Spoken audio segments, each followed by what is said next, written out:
কত টাকা মনে পড়ছে এটা কি কইলে তা কই এলাই আমরা এলাকার একবারে গেছে খাগড়াছড়ি কিশোরী রে না তোর আওয়াজের লেগে ওয়াজ করন যেত না রে কিশোরী খাগড়াছড়ি একবারে গেছে বেড়াইতো মনে করো বাঞ্ছারামপুরতে বেড়াইতে গেছে খাগড়াছড়ি আমি আবার 2-3 দিন আগে মাহফিল করে আইছি। খাগড়াছড়ি হইলো সব পাহাড় আর পাহাড়, পাহাড়ের সিফাই মানুষের বাড়িঘর, আর পাহাড়ের পাহাড়ের মাঝখানে এরকম বিরাট গভীর গর্ত, হ্যাঁ রইল ফানি, এটার কয় কুচি, কি কয় পাহাড়ের কুচি কয়, হ্যাঁ যে মানুষ গোসল করে আতফাও দোয় ফানি না খায়, এটা অনেক সুন্দর ফানি। তো আমরা বাঞ্ছারামপুরতে যে একবারে গেছে কখনো না গেছে মনে রাখতে করলাম খাগড়াছড়ি যে কখনো না গেছে এই বাঞ্ছারামপুরতে যখন খাগড়াছড়ি গেছে এবার আরে এই হগলে কইয়া দিছে ভাই আপনি যদি কুচি চিনুনি আরে কুচির কথা মনে আসেনি সেই জায়গাটা একবারে হুক না ফানি হ্যাঁ ফানি।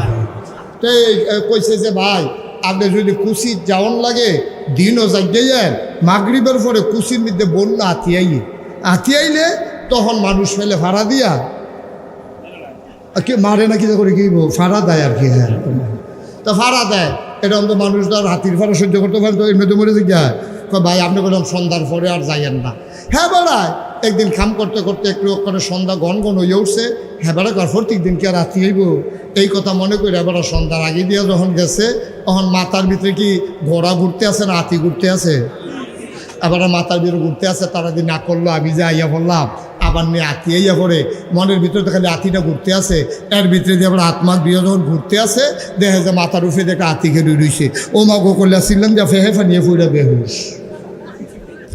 যেই তারা বাজ বেড়াইতে গেছে হ্যাঁ তারা দৌড়াইয়া হারিকেন মারিকেন লাডি সোডা লইয়া সল বললাম লইয়া আইসে এবারে বিচার তো কুচির দিকে গেছে আইয়া দেহে ফেহে ফানিয়ে ফুড়ে রয়েছে, জিব্বাটাত কামড় দিয়া রয়েছে ডুব ছেড়া দিছে, এবার আরে ফানি টানি রেলে হুশ করছে, কয় ভাই কি দেখতে বেহুশ হলো, কয় আতিটা, কয় আতি কো কয় যে উফলি দিয়া চাইয়া দেহে যে খের কইরা দিয়া রাখছে যে আন্দাইরো আজকে আতির মতো দেখা গেছে।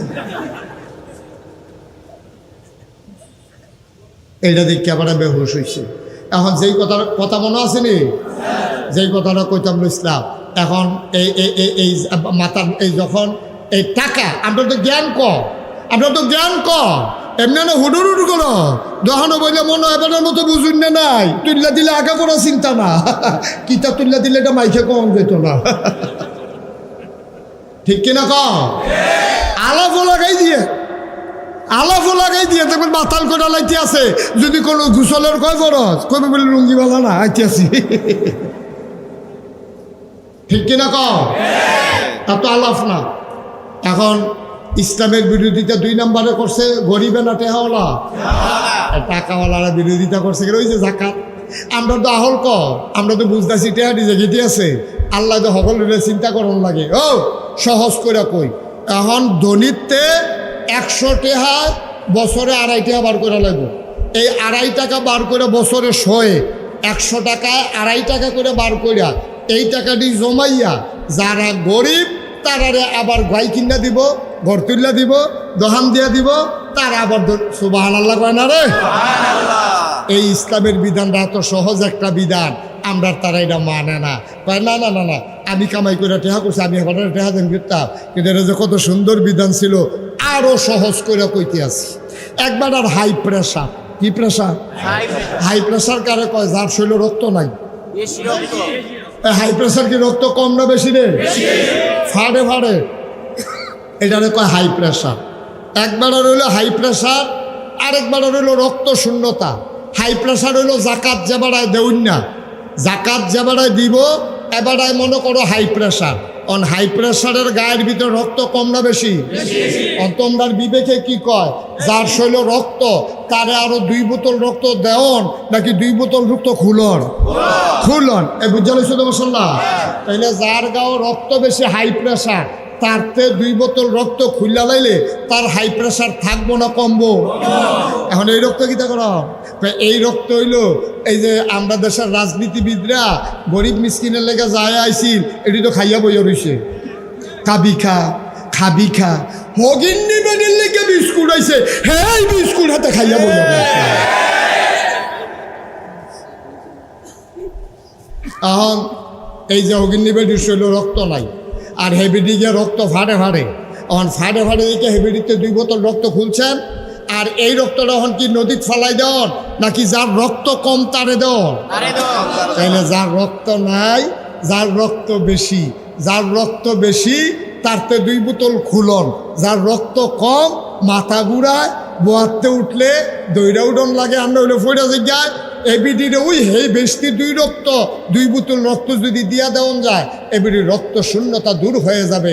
এটার নাম হইল যাকাত। ধনীর সম্পদ নাও, গরিবের মাঝে দিয়ে দাও, ভারসাম্যতা রক্ষা করো, হাই প্রেশারের রুগীরে বাঁচাও, রক্ত শূন্য রুগীরেও বাঁচাও, এটার নাম হইল যাকাত। সুবহানাল্লাহ বলেন।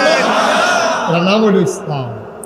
ইসলামী রাষ্ট্র যদি হয়, বাংলাদেশ যদি ইসলামী রাষ্ট্র হয়, কোরআনের শাসন কায়েম হয়, আল্লাহর আইন, সৎলোকের শাসন বাংলাদেশে যদি কায়েম হয়, তখন কেউ যদি যাকাত দেউন না হয়, আপনার দেওয়ান লাগতো না, হিসাব কইরা কর্মচারী আপনার বাইতে আইয়া আপনার টেহা আদায় কইরা এই টেহা ডাহানিত না, বানসারামপুর আবার কারা গরিব তাদের মাঝে বন্টন করে দেওয়া হবে। ঠিক কিনা বলো?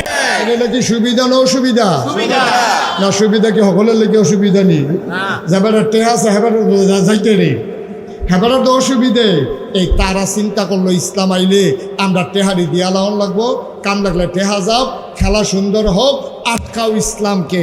এর ভিতরে নেতা হইল আবু লাহাব, তাইনে ছিল সুদের কারবারি, সুদের ব্যবসায়ী, তাইনে কয় টেহা নে মোহাম্মদ থামা, টেহা নে মামলা দে, হুজুর থামা।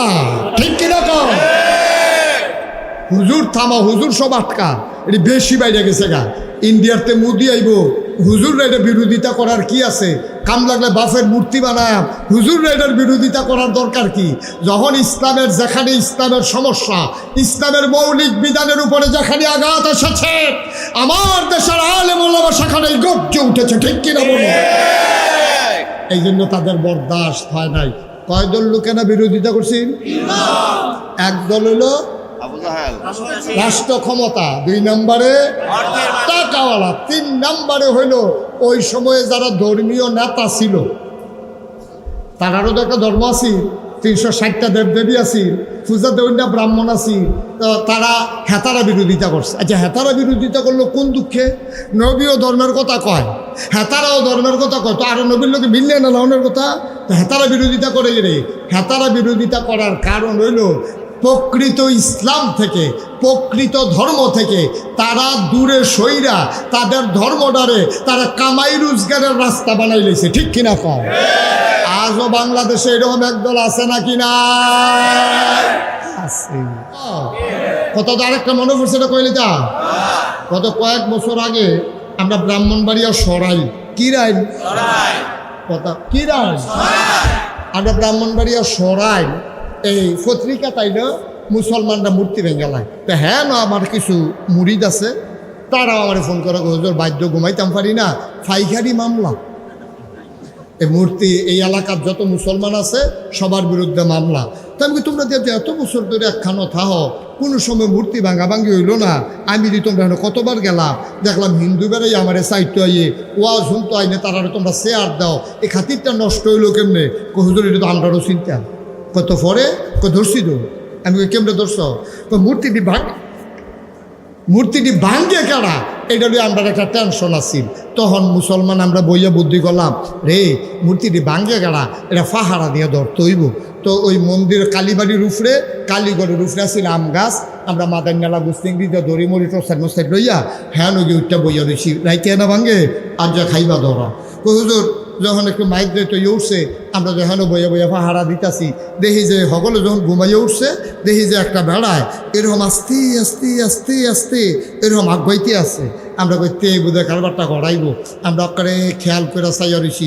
যেই মাত্র আইয়া ম্যাচের কারিরা বাড়ি দিছে, আগুনটা ধরানের লেগিয়া ফইরে গেলাম, উফরে গাছেরতে ফাল দিয়া ফইরে সেটা তার আঞ্জা দিয়ে হতাই লইলাম, 3-4 জনের যাতা দিয়া ধরলাম, কেনার এইটা চিনি না দিই, এই চিনিনার ভিতরে দিয়ে যে দফাদফি করছে, ফরনের লঙ্গি নাই, চাইয়া দেখি মুসলমানই করাইছে না।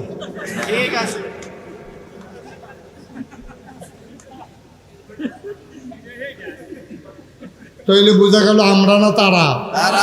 আমি তো আল্লাহ গিয়ে কই, আরে আমরার ফলাফানে ইট বাঙ্গায় মেশিন দিয়া এইটাতে মূর্তি ভাঙতো যায় কি তো ইটে বাঙ্গায় তাতে মেশিন দিয়ে মূর্তি ভাঙানোর সময় কো, তখন আমি বুঝছি আসলে তারা আমরার তারা না, বাংছে আবার হ্যাঁ তারাই, ঠিক কিনা কম। এই হইল বাংলাদেশ। সবাই করা আমিন। নবী যখন দ্বীনের দাওয়াত দিলেন, সর্বপ্রথম যেই বাক্যটা দিয়া কলমাটা দিয়া দাওয়াত দিলেন, এটা হচ্ছে লা ইলাহা ইল্লাল্লাহ মুহাম্মাদুর রাসূলুল্লাহ। এখন এই কলমা দিয়া যখন নবীজি দাওয়াত দিলেন, সর্বপ্রথম যারা ইসলামের দিকে ঝুঁকলো তারা হলো গরিব মানুষগুলো, অসহায় মানুষগুলো। মক্কায় ধনী মানুষগুলো ইসলামের পথে প্রথমে আসলো না, প্রথমে আসলো গরিব, অসহায়, বংশ ছাড়া, দুর্বল, এইরকম মানুষগুলো, কৃতদাস, গোলাম, এই মানুষগুলো প্রথম ইসলাম গ্রহণ করলো। ইসলাম গ্রহণ করে দলে দলে লোক যখন বাড়তে শুরু করলো, সর্বপ্রথম তারা চিন্তা করেছিল কাফেরেরা যে এইভাবে যদি মুসলমানের সংখ্যা বাড়ে তো ধমক দিলে, টিটকারি মারলে, মস্কারা করলে হয়তো সেই মুসলমান আর থাকবে না, আস্তে করে শেষ হয়ে যাবে। কিন্তু তারা টিটকারি মেরেছে, তারপর আপনার গালাগালি করেছে, মানুষের উপরে টোকটাক নির্যাতন করেছে, মানুষের সাথে খারাপ ব্যবহার করেছে। তারপরে মুসলমানের সংখ্যা দিন দিন কি কমতেছে না বাড়তেছে? মুসলমানের সংখ্যা দিন দিন বাড়তেছে। তখনকার জমানায় একটা সংসদ ছিল, সংসদটার নাম হলো দারুন নাদওয়া। আমাদের যেমন বাংলাদেশে সংসদ ভবন আছে, ভারতে যেমন আছে লোকসভা, ব্রিটেনে আছে পার্লামেন্ট, আমেরিকাতে আছে হোয়াইট হাউস। তৎকালীন জমানায় মক্কার কাফেরদের যে সংসদ, এটার নাম ছিল দারুন নাদওয়া। এই দারুন নাদওয়ায় তারা মিটিং ডাকছিল, ইমার্জেন্সি অ্যাসেম্বলি কল করলো, তাদের জরুরি অধিবেশন। সবাই মিলে পরামর্শ করলো যে মুসলমানের সংখ্যা যেভাবে বাড়তেছে, এখন কি করা? টিটকারি মারলাম, মস্কারা করলাম, কোনোভাবে তো মুসলমানের সংখ্যা কমতেছে না, এখন কি করা? সবাই মিলে সিদ্ধান্ত নিল। আফসোসের বিষয় হলো, ভয়ের বিষয় হলো, কিছুদিন পরেই হলো আমাদের হজ। কি কথা বলেন? কি হজ? তো হজের ভিতরে শুধু তো মক্কার লোক থাকবে না, হজের ভিতরে তো অন্য জায়গা থেকেও লোক আসে।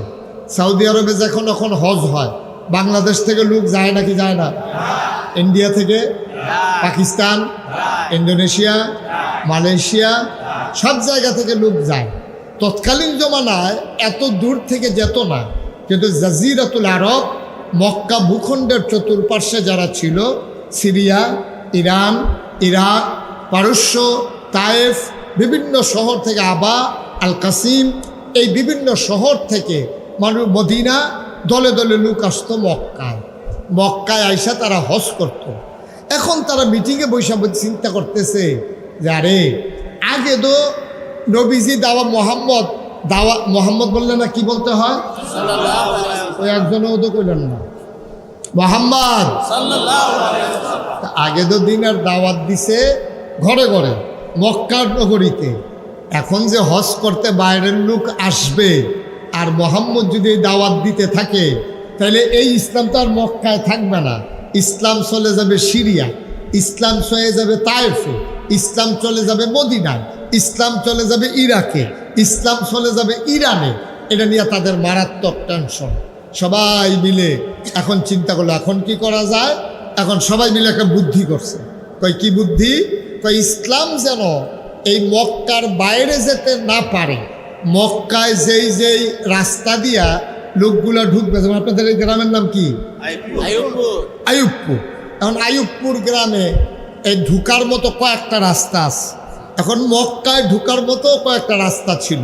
কাফেরারা সিদ্ধান্ত নিছে প্রতিটা রাস্তার মুখে মদিনার লোকজন যেদিক দিয়ে আসে এদিকে একদল, সিরিয়ার লোক যেদিক দিয়ে আসে, তায়েফের লোক যেদিক দিয়ে আসে, নানান জায়গায় দলে দলে আমাদের লোকজন দাঁড়াই থাকবে। যারাই হজে আসবে তাদেরকে বলা হবে, ভাই আপনি হজে আসছেন, ভালো কথা, আপনারা কয়জন আসছেন? তা আমরা তো মনে করেন যে আমরা তো আসছি 50 জন। তা আপনারা কি 50 জন যে আইছেন সবাই লইয়া যাইতেন চান, নাকি 200 জন রাখিয়া যাইতেন চান? কবে এটা কি কথা কইলেন? আমরা হজে আইছি তো সবাই দিয়ে যাবো না আবার ফেরত? 200 জন রাখিয়া যাবো কি করতে? ওই 2-4 জন লোক যদি রাখা যাইতেন না চান তাহলে আমরা 10 জন জাদুঘর বাড়িয়েছি। নাউজুবিল্লাহ আস্তে কর, জোরে কর নাউজুবিল্লাহ। আমরা 10 জাদুঘর বাড়িয়েছে। এবার আর কথার ভিতরে এমন জাদু, বউয়ে যদি এবার আর কথা শুনে যাবে তেল করে জিজ্ঞা, বাহে যদি এবার আর কথা শুনে ফুটের তেল করে জিজ্ঞা, ভাই যদি এটা কি হলো ভাই, ভাই যদি কথা শুনে তাহলে ভাইয়ের থেকে আলগা হয়ে যাবে। এইরকম আজব এক জাদুঘর। নাউজুবিল্লাহ বলবেন না? এখন কি করা, আপনারা যখন ঢুকবেন এই পাগলের কাছেও যাবেন না। তো ওনারা জিজ্ঞেস করছে, ভাই পাগলের কি নাম? তাই পাগলের নাম হলো মুহাম্মদ সাল্লাল্লাহু আলাইহি ওয়াসাল্লাম। Thank you. সবাই কইয়েন, এই ধুম ধরে ডিব্বা যেমন বইয়া থাকে বাঁচবেন কয় বছর? কইয়া দিয়ে মরে জিজ্ঞা আমিন ক। তাই জাদুকরের নাম কি? মুহাম্মদুর রাসূলুল্লাহ। এই মাশাআল্লাহ এখন একটা পরিবেশ হইতে আছে। নবীজির নাম শুনলে আমার জন্য অপেক্ষা করেন না, এটা আমরা সবাই বলে দেব মুহাম্মদুর সাল্লাল্লাহু। এখন সবাই যখন এই কথা বলছে এটা তো টেনশনের বিষয়। আচ্ছা ঠিক আছে, আমরা কেউ কাছেও যাব না, তার কথাও শুনবো না। এই তোমরা সব সাবধান থাকবা, জিগাইবা যার লোকের কথা কইবা নাম কি জিগাইবা, যদি হলো যে মোহাম্মদ, এবার আর কাছেও যাওয়ার দরকার নাই। এই কথার পরে হজ শেষ।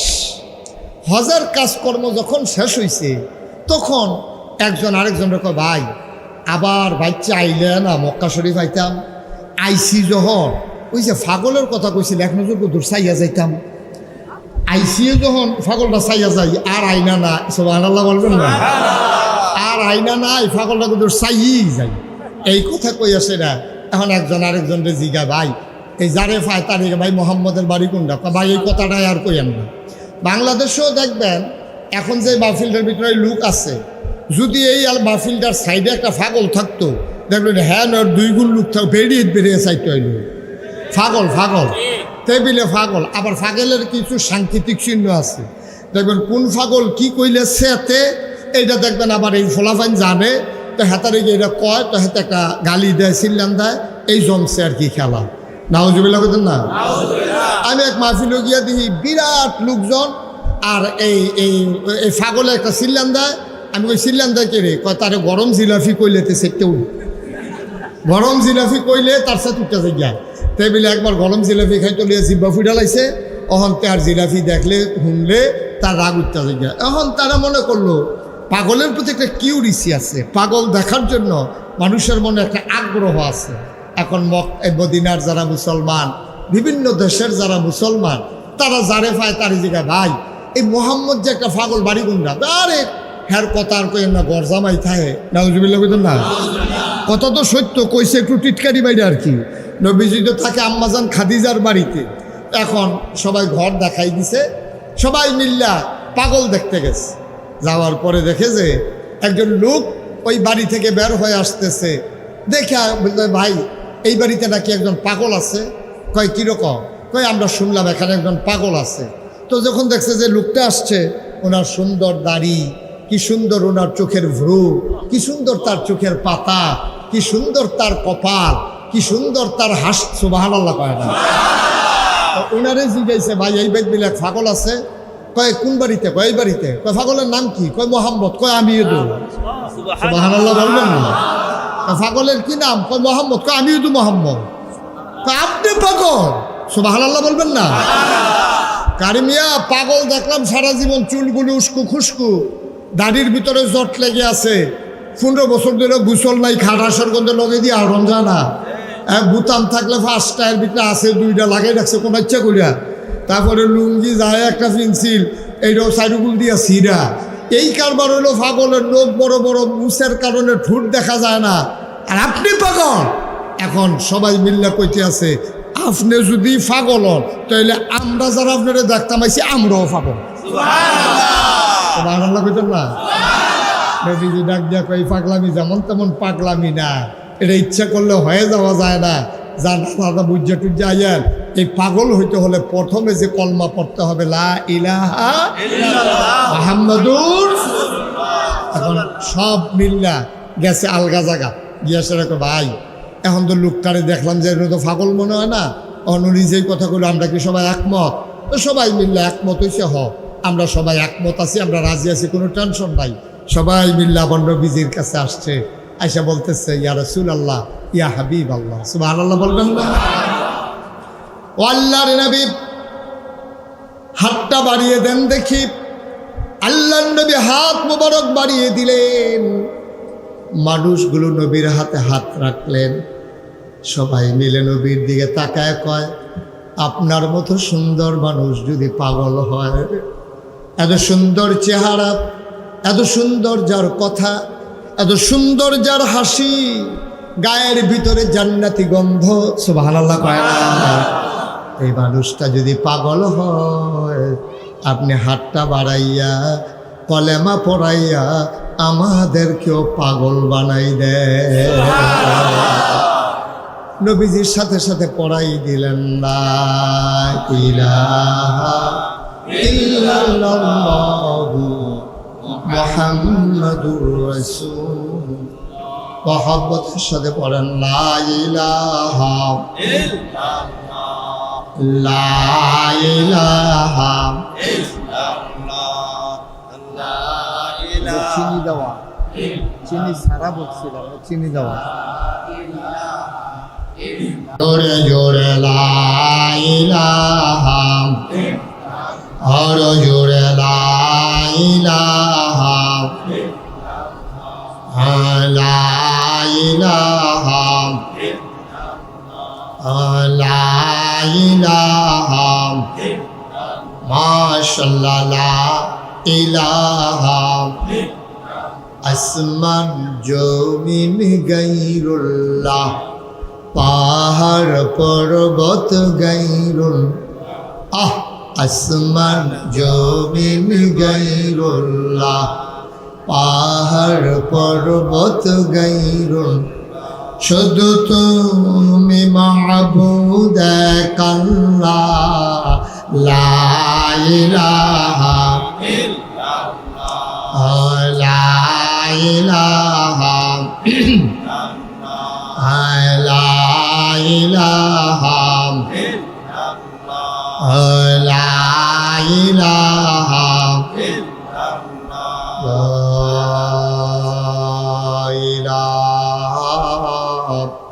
ইল্লাল্লাহ মুহাম্মাদুর রাসূলুল্লাহ সাল্লাল্লাহু আলাইহি ওয়াসাল্লাম। সবাই পড়েন আলহামদুলিল্লাহ। বন্ধুরা আমার, ভাইরা আমার, মুসলমানের সংখ্যা মক্কা ছেড়ে যখন বাইরে ছড়িয়ে পড়ল, মক্কায় সংখ্যা হয় দিন দিন আস্তে আস্তে বাড়তে শুরু করলো। কাফেরেরা চিন্তা করলো কথায় হবে না, টিটকারি মস্কারাতে হবে না, অনেকভাবে বোঝানো হলো, কোনোভাবেই যখন কাজ হলো না, আবার কাফেরেরা নির্যাতন শুরু করে দিল। নতুন করে যারা মুসলমান হলো তাদের উপরে অকথ্য নির্যাতন শুরু হয়ে গেল। বলেন নাউজুবিল্লাহ। হযরত খাব্বাব রাদিয়াল্লাহু তাআলা আনহু ইসলামের একজন নির্যাতন সহ্যকারী প্রথম দিকের মুসলমান, আমিরুল মুমিনিন, খলিফাতুল মুসলিমিন হযরত ওমর যখন ক্ষমতার মসনদে আরোহী, তিনি মাঝে মাঝে সাহাবাদেরকে ডেকে বলতেন, আমাকে নসিহত করেন, আমি যেন ভালো থাকতে পারি, আমি যেন খারাপ হয়ে না যাই। দেখেন কত বড় কথা। ইসলামের দ্বিতীয় খলিফা, জান্নাতের সুসংবাদ প্রাপ্ত দ্বিতীয় মানুষ, আমিরুল মুমিনিন খলিফাতুল মুসলিমিন হযরত ওমর রাদিয়াল্লাহু তাআলা আনহু, যার ব্যাপারে নবী বলেছেন, আনা খাতামুন নাবিয়্যিন লা নাবিয়্যা বা'দি, আমি হলাম সর্বশেষ নবী, আমার পরে আর নবী নাই। বলেন সুবহানাল্লাহ। এত বড় মানুষটা দুনিয়ায় থাকতে জান্নাতের যিনি সুসংবাদ পেয়েছেন 10 জন মানুষ, তার ভিতরে দ্বিতীয় মানুষ হযরত ওমর। ওমর একদিন খাব্বাব রাদিয়াল্লাহু তাআলা আনহুকে মসজিদে নববীতে ডেকে পাঠালেন। উনি আসলেন, হযরত ওমর বলে, আপনি পাঞ্জাবির একটু খুলেন দেখি। ওমর জানতেন ওনার পিঠের কি অবস্থা, পাঞ্জাবিটা খুলে দেওয়া হলো। উনি বললেন আমার দিকে একটু ঘুরে বসেন। হযরত খাব্বাব রাদিয়াল্লাহু তাআলা আনহু ওমরের দিকে ঘুরে বসলেন। তিনি তাকায়া দেখলেন পিঠের ভিতরে এরকম পোড়া পোড়া ছোট ছোট গর্ত দেখা যায়। ওমর হাত আর চোখের পানি ছেড়ে দিয়েও ঝরে কান্দে।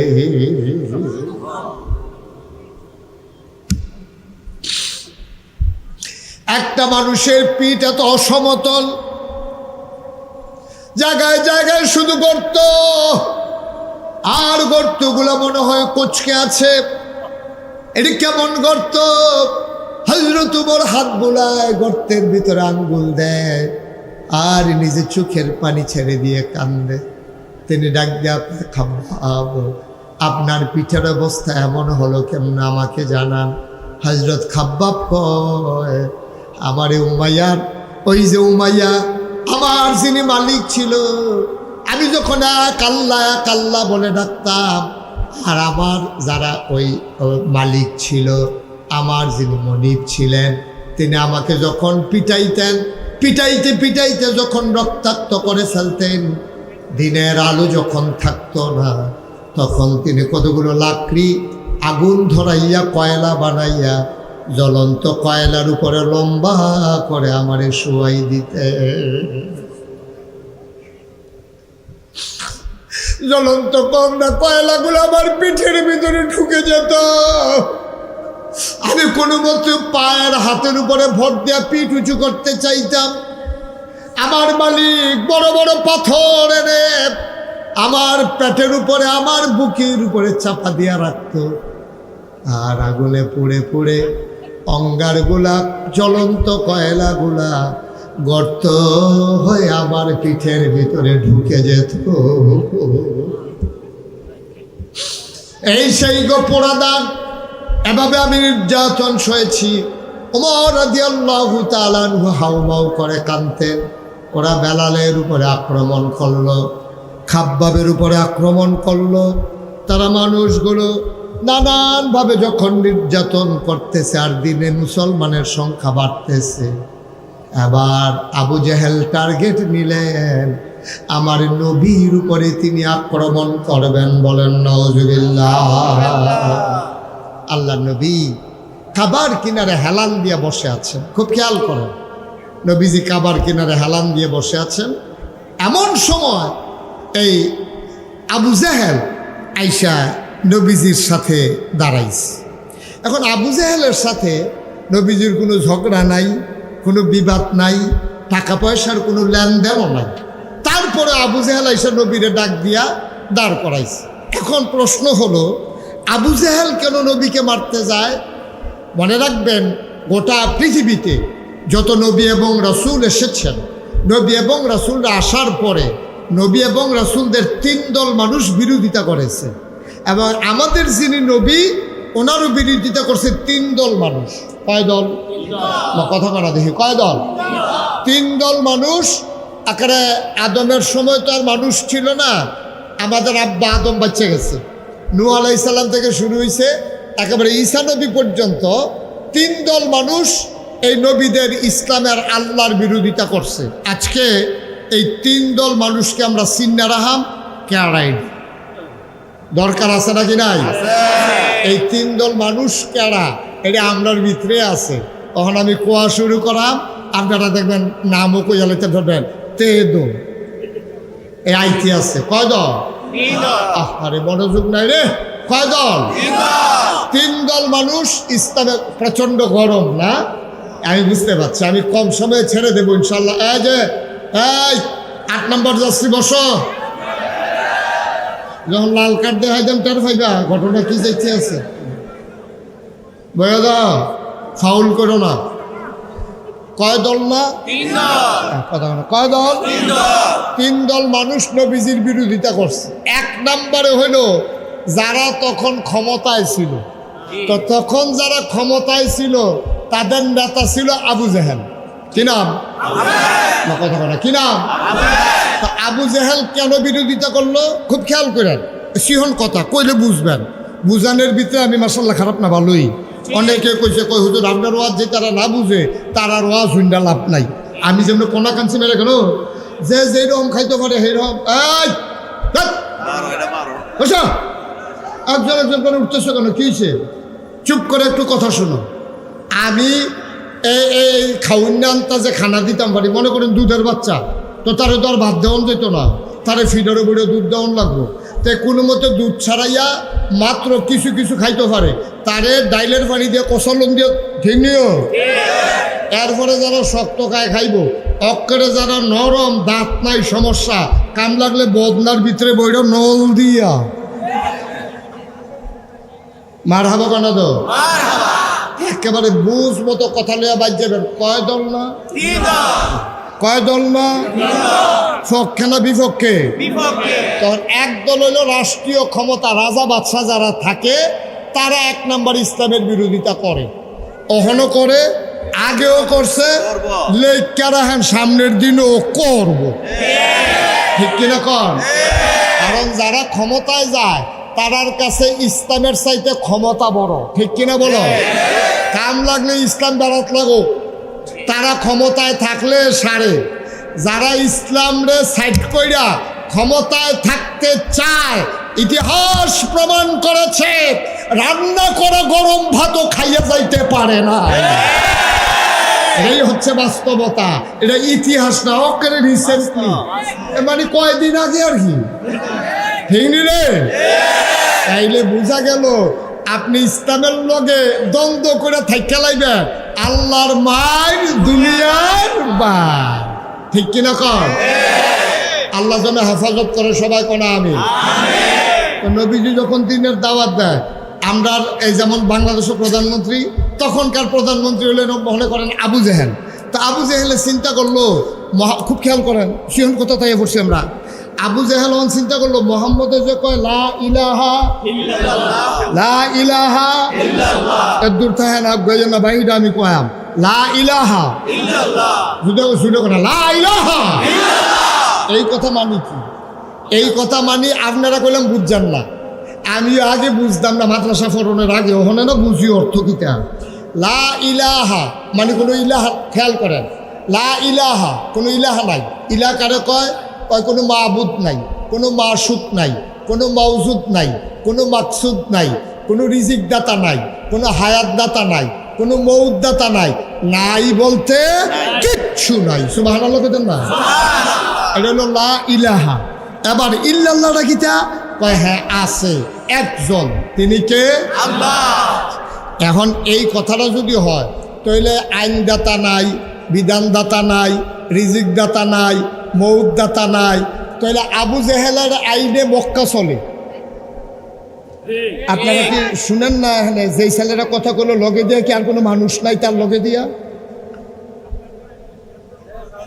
এখন যখন কইলো লা ইলাহা, কোনো ইলাহ নাই, অর্থাৎ কোনো আইনদাতা নাই, কারো কোনো আইন নাই, ইনিল হুকমু ইল্লা লিল্লাহ, আইন চলবে শুধু কার? আল্লাহ।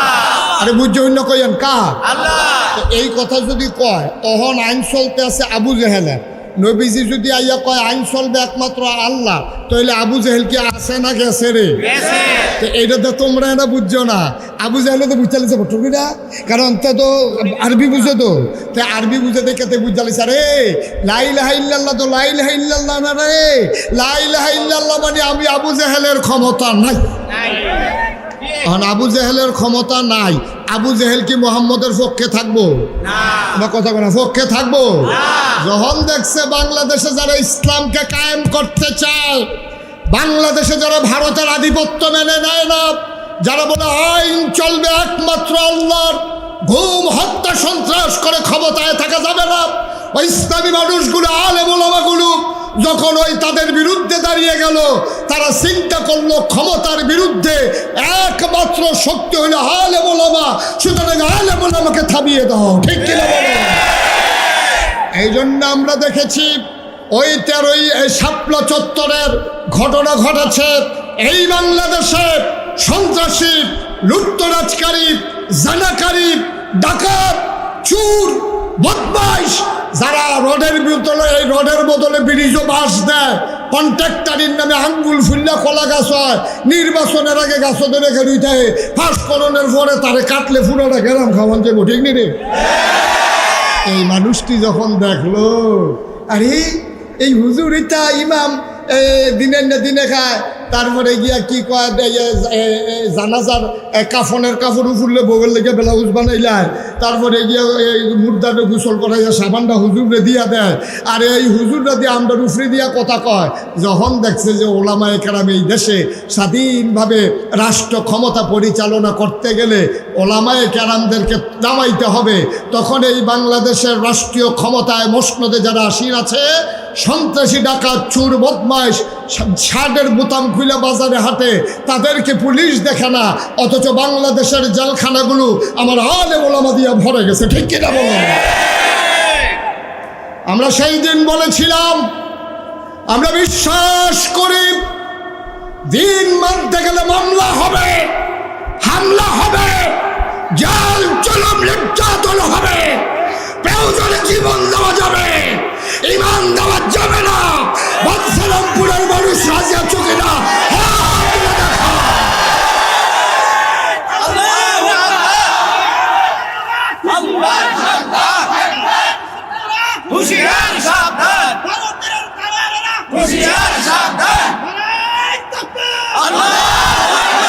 সবাই পড়েন আমিন।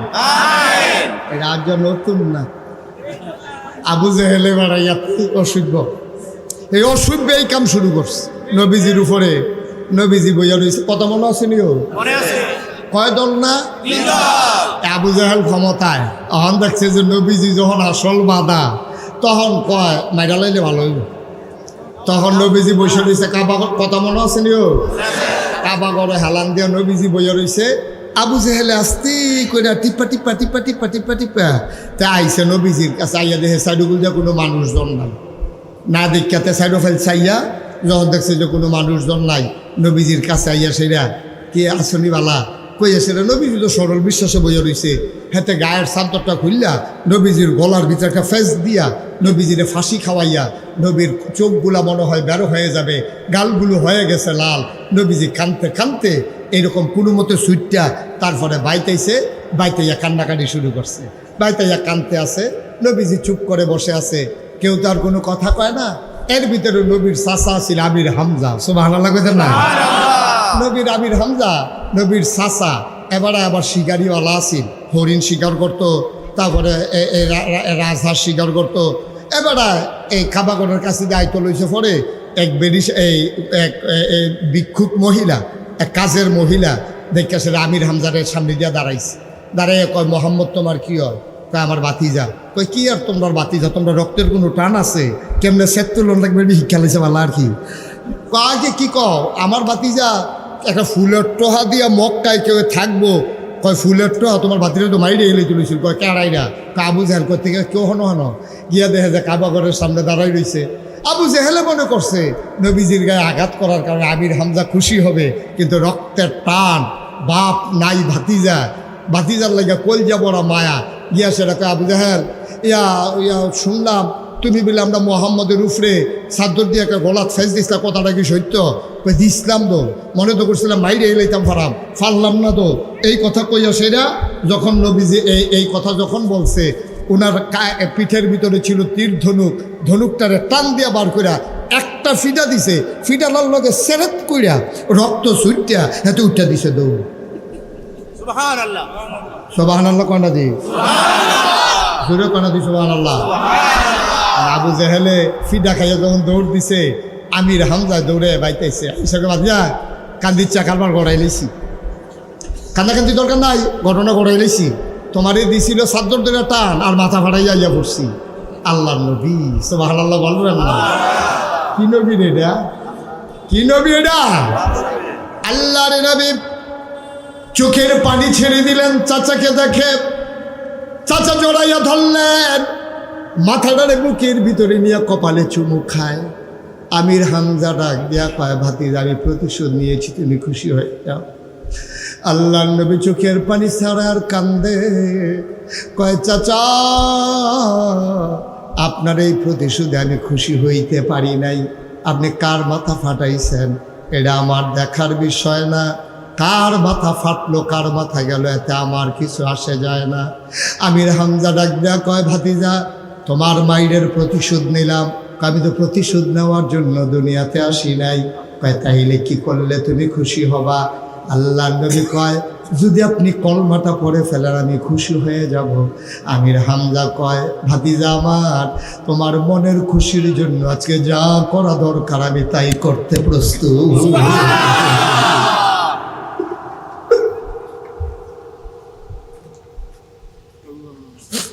মোহাম্মদরা তোর আব্বা নাই,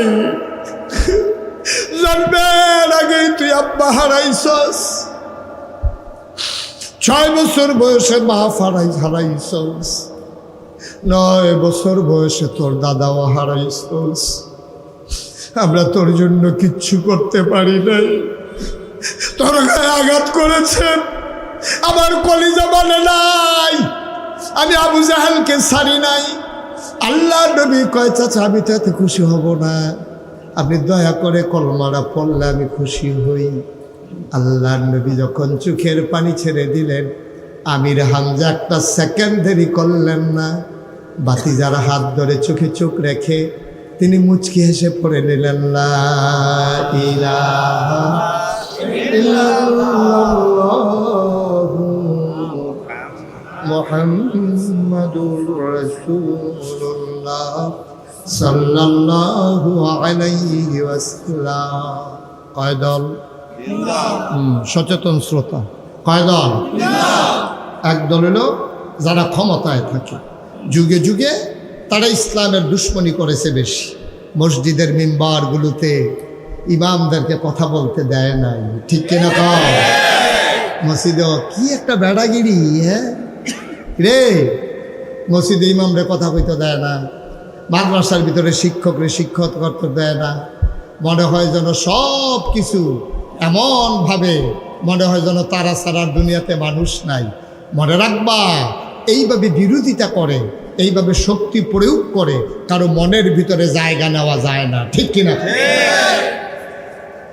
একদল হলো ওই সে যারা ক্ষমতায় থাকে তারা ইসলামের বিরোধিতা করে। 2 নম্বর হলো যারা টাকাওয়ালা। টাকাওয়ালা কেন বিরোধিতা করে? তারা বুঝা ফেলাইছে ইসলাম হলো এমন একটা ধর্ম, খুব খেয়াল করেন, ইসলাম হলো এমন একটা ধর্ম, এটার ভিতরে একটা বিধান আছে, এটার নাম হলো জাকাত। এটার নাম কি? জাকাত। কারে কি কইতাম রে, ও গুমা করে মেহনত করে টেহা করাই কামাই করাম আমি, আর 1000 শতে বিলে 2.5 টেহা কইরা বছরে একবার দিয়ালাউন লাগবে, তবে নৃত্যা টেহা। এটা বুঝি কথাই রি, জিনিস কিনাম আমি গলার দিব আমার বউয়ে, এইটাতে আবার টেহা দিয়ালাউন লাগবো গরিব মিসকিন রে, এইটা কি করবা? তখন ওই যারা টাকাওয়ালা তারা চিন্তা করছে ইসলাম যদি কায়েম হয়ে যায়, জাকাত নামক বিধান যদি প্রচলিত হয়ে যায়, তাইলে ধনীর টাকা চলে যাবে গরিবের পকেটে, আর গরিব যদি টেহা না দেয়, ধনী যদি টেহা না দেয়, জাকাত না দেয়, আইন করে বিলে এটা আদায় করবো। আবু বকরের মতো নরম মানুষটা নবীজির ইন্তেকালের পরে একতারা কইছে যে আমরা আগের মতো এমনি জাকাত দিতাম না, আপনাকে বুঝ করে দেন। আবু বকরের মতো নরম মানুষটা ফাল দিয়ে উঠটা কয়, এই সৈন্যবাহিনী রেডি হও, যারা ইসলামের জাকাতের মতো বিধানকে অস্বীকার করে তারা মুসলমান থাকতে পারে, সুতরাং তাদেরকে ছাড়া হবে না। উমরে গিয়ে বুঝাইছে আবু বকর, এখন বোধহয় এই সত্য জায়গার যাওয়ানটা ঠিক হইতো না, এমনি দুনিয়াতে নবীজি নাই, এর ভিত্তিতে যদি আপনি এত গরম হইয়াছে জ্ঞান, না না না না, তারা যদি একটা যেই দড়িটা আগে দিত জাকাত, উডের লোকে যে দড়িটা, এই দড়িটাও যদি না দেয় আমি আবু বকর মানি না। সুবহানাল্লাহ বলবেন না? ইসলামের কি বিধান দেখছেন? আমার কাছেও প্রথম আমার কাছেও চিন্তা লাগতো, মেহনত করে টেহা করাই কামাই করাম আমি, তো 2.5 টেহা করে দিতাম কিরে। আল্লাহ যে কি আল্লাহ ওই শুরুতে কইসলাম, ওনার জ্ঞান হলো অসীম, আমরার জ্ঞান হলো সসীম। আমরা দরজা লাগাই লাইলে বাইরে আর দেখি না, ডুব দিয়া লাইলে উফরে আর দেখি, ঠিক নি রে? দরজা লাগাই লাইলে বাইরে দেখে না, ডুব দিয়া লাইলে উফরে দেখে না, আর আন্দাজ রইতে তো খের কুইরা রে তো কিতা মনে করে দৌড় দিতেছিলেন যে বেহুশ নাতে, ঠিক নিও? কত দেখা মনে পড়ছে, এটা কি কইলে তা কই এলাই? আমরা এলাকার একবারে গেছে খাগড়াছড়ি। কি শরী রে? না তোমার আওয়াজের লেগে ওয়াজ করন যেত না রে। কি শরী? খাগড়াছড়ি একবারে গেছে বেড়াইতো, মনে করো বাঞ্ছারামপুরতে বেড়াইতে গেছে খাগড়াছড়ি। খাগড়াছড়ি আমি আবার 2-3 দিন আগে মাহফিল করে আইছি। খাগড়াছড়ি হইলো সব পাহাড় আর পাহাড়, পাহাড়ের সিফাই সিফাই মানুষের বাড়িঘর, আর পাহাড়ের সাইড পাহাড়ের মাঝখানো এরকম বিরাট গভীর গর্ত, হ্যাঁ রইল ফানি, এটার কই কুসি, কি কয় পাহাড়ের কুসি কয়। হ্যাঁ লোকে মানুষ গোসল করে, আতফাও দোয়, ফানি না খায়, এটা অনেক সুন্দর ফানি। তো আমরা বানসারাম করতে যে এক বেড়ে গেছে, কখনো না গেছে, মনে রাখতে করলাম খাগড়াছড়ি যে কখনো না গেছে, এই বানসারাম করতে যখন খাগড়াছড়ি গেছে, এবার আরে এই হগলে কইয়া দিছে, ভাই আপনি যদি কুসি কুসি চিনুনি, আরে কুসির কথা মনে আসেনি, যেই জায়গাটা একবারে হুক না ফানি ফানি, হ্যাঁ ফানি। তো কইছে যে ভাই আপনি যদি কুসি যাওয়ান লাগে দিনও যাইয়েন, মাগরিবের পরে কুসির মধ্যে বন্যা আতিয়াইলে তখন মানুষ ফেলে ভাড়া দিয়া কি মারে না, কি করে কি ভাড়া দেয় আর কি, হ্যাঁ তো ভাড়া দেয়। এটা তো মানুষ ধর হাতির ভাড়া সহ্য করতে পারে, তো এমনি তো মরে যায়। ভাই আপনি বললাম সন্ধ্যার পরে আর যাইয়েন না। হ্যাঁ বেড়ায় একদিন খাম করতে করতে একটু করে সন্ধ্যা গন হয়ে উঠছে, হ্যাঁ বেড়া প্রত্যেক দিন কি আর রাতি হইব, এই কথা মনে করি এবার সন্ধ্যার আগে দিয়ে যখন গেছে, তখন মাথার ভিতরে কি ঘোড়া ঘুরতে আছে না হাতি ঘুরতে আছে, এবার মাথার ভিতরে ঘুরতে আছে। তারা দিন না করলো, আমি যে আইয়া বললাম আবার নিয়ে আতি আইয়া পড়ে, মনের ভিতরে তো খালি হাতিটা ঘুরতে আছে, এর ভিতরে দিয়ে আবার আত্মার দিয়ে যখন ঘুরতে আছে, দেখে যে মাথার উঠে দেখে হাতিকে রুইছে, ও মা গো করলে আসছিলাম যে ফেহে ফানিয়ে ফুড়ে বেহুশ। যেই তারা বেড়াইতে গেছে, হ্যাঁ তারা দৌড়াইয়া হারিকেন মারিকেন লাঠি ছোড়া লইয়া সল বললাম লইয়া আইসে, এবারে বিচার তো কুসির দিকে গেছে, আইয়া দেহে ফেহে ফানিয়ে ফুড়ে রয়েছে, জিব্বাটাত কামড় দেওয়ার হচ্ছে লুল ছেড়ে দিছে, এবার আরে ফানি টানি রেলে হুশ করছে। কয় ভাই কি দেখে বেহুশ হলো, কয় হাতিটা, কয় হাতি কো, কয় যে উফলি দিয়া চাইয়া দেহে যে খের করে দিয়া রাখছে, যে আন্দাইলো আজকে হাতির মতো দেখা গেছে। এইটা দেখে আবার বেহুশ হয়েছে।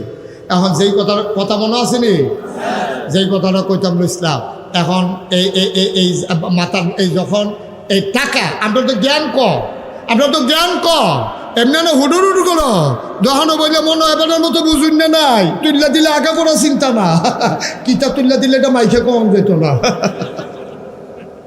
ঠিক কিনা কম আলাপও লাগাই দিয়ে, আলাপও লাগাই দিয়ে দেখবেন মাতাল করে লাইতে আছে। যদি কোনো গুসলের কয় বরস কবে বলে লুঙ্গিওয়ালা না আইতে আসি, ঠিক কিনা কম, তা তো আলাপ না। এখন ইসলামের বিরোধিতা 2 নম্বরে করছে গরিবে না টেহাওয়ালা, টাকাওয়ালারা বিরোধিতা করছে ওই যে জাকাত।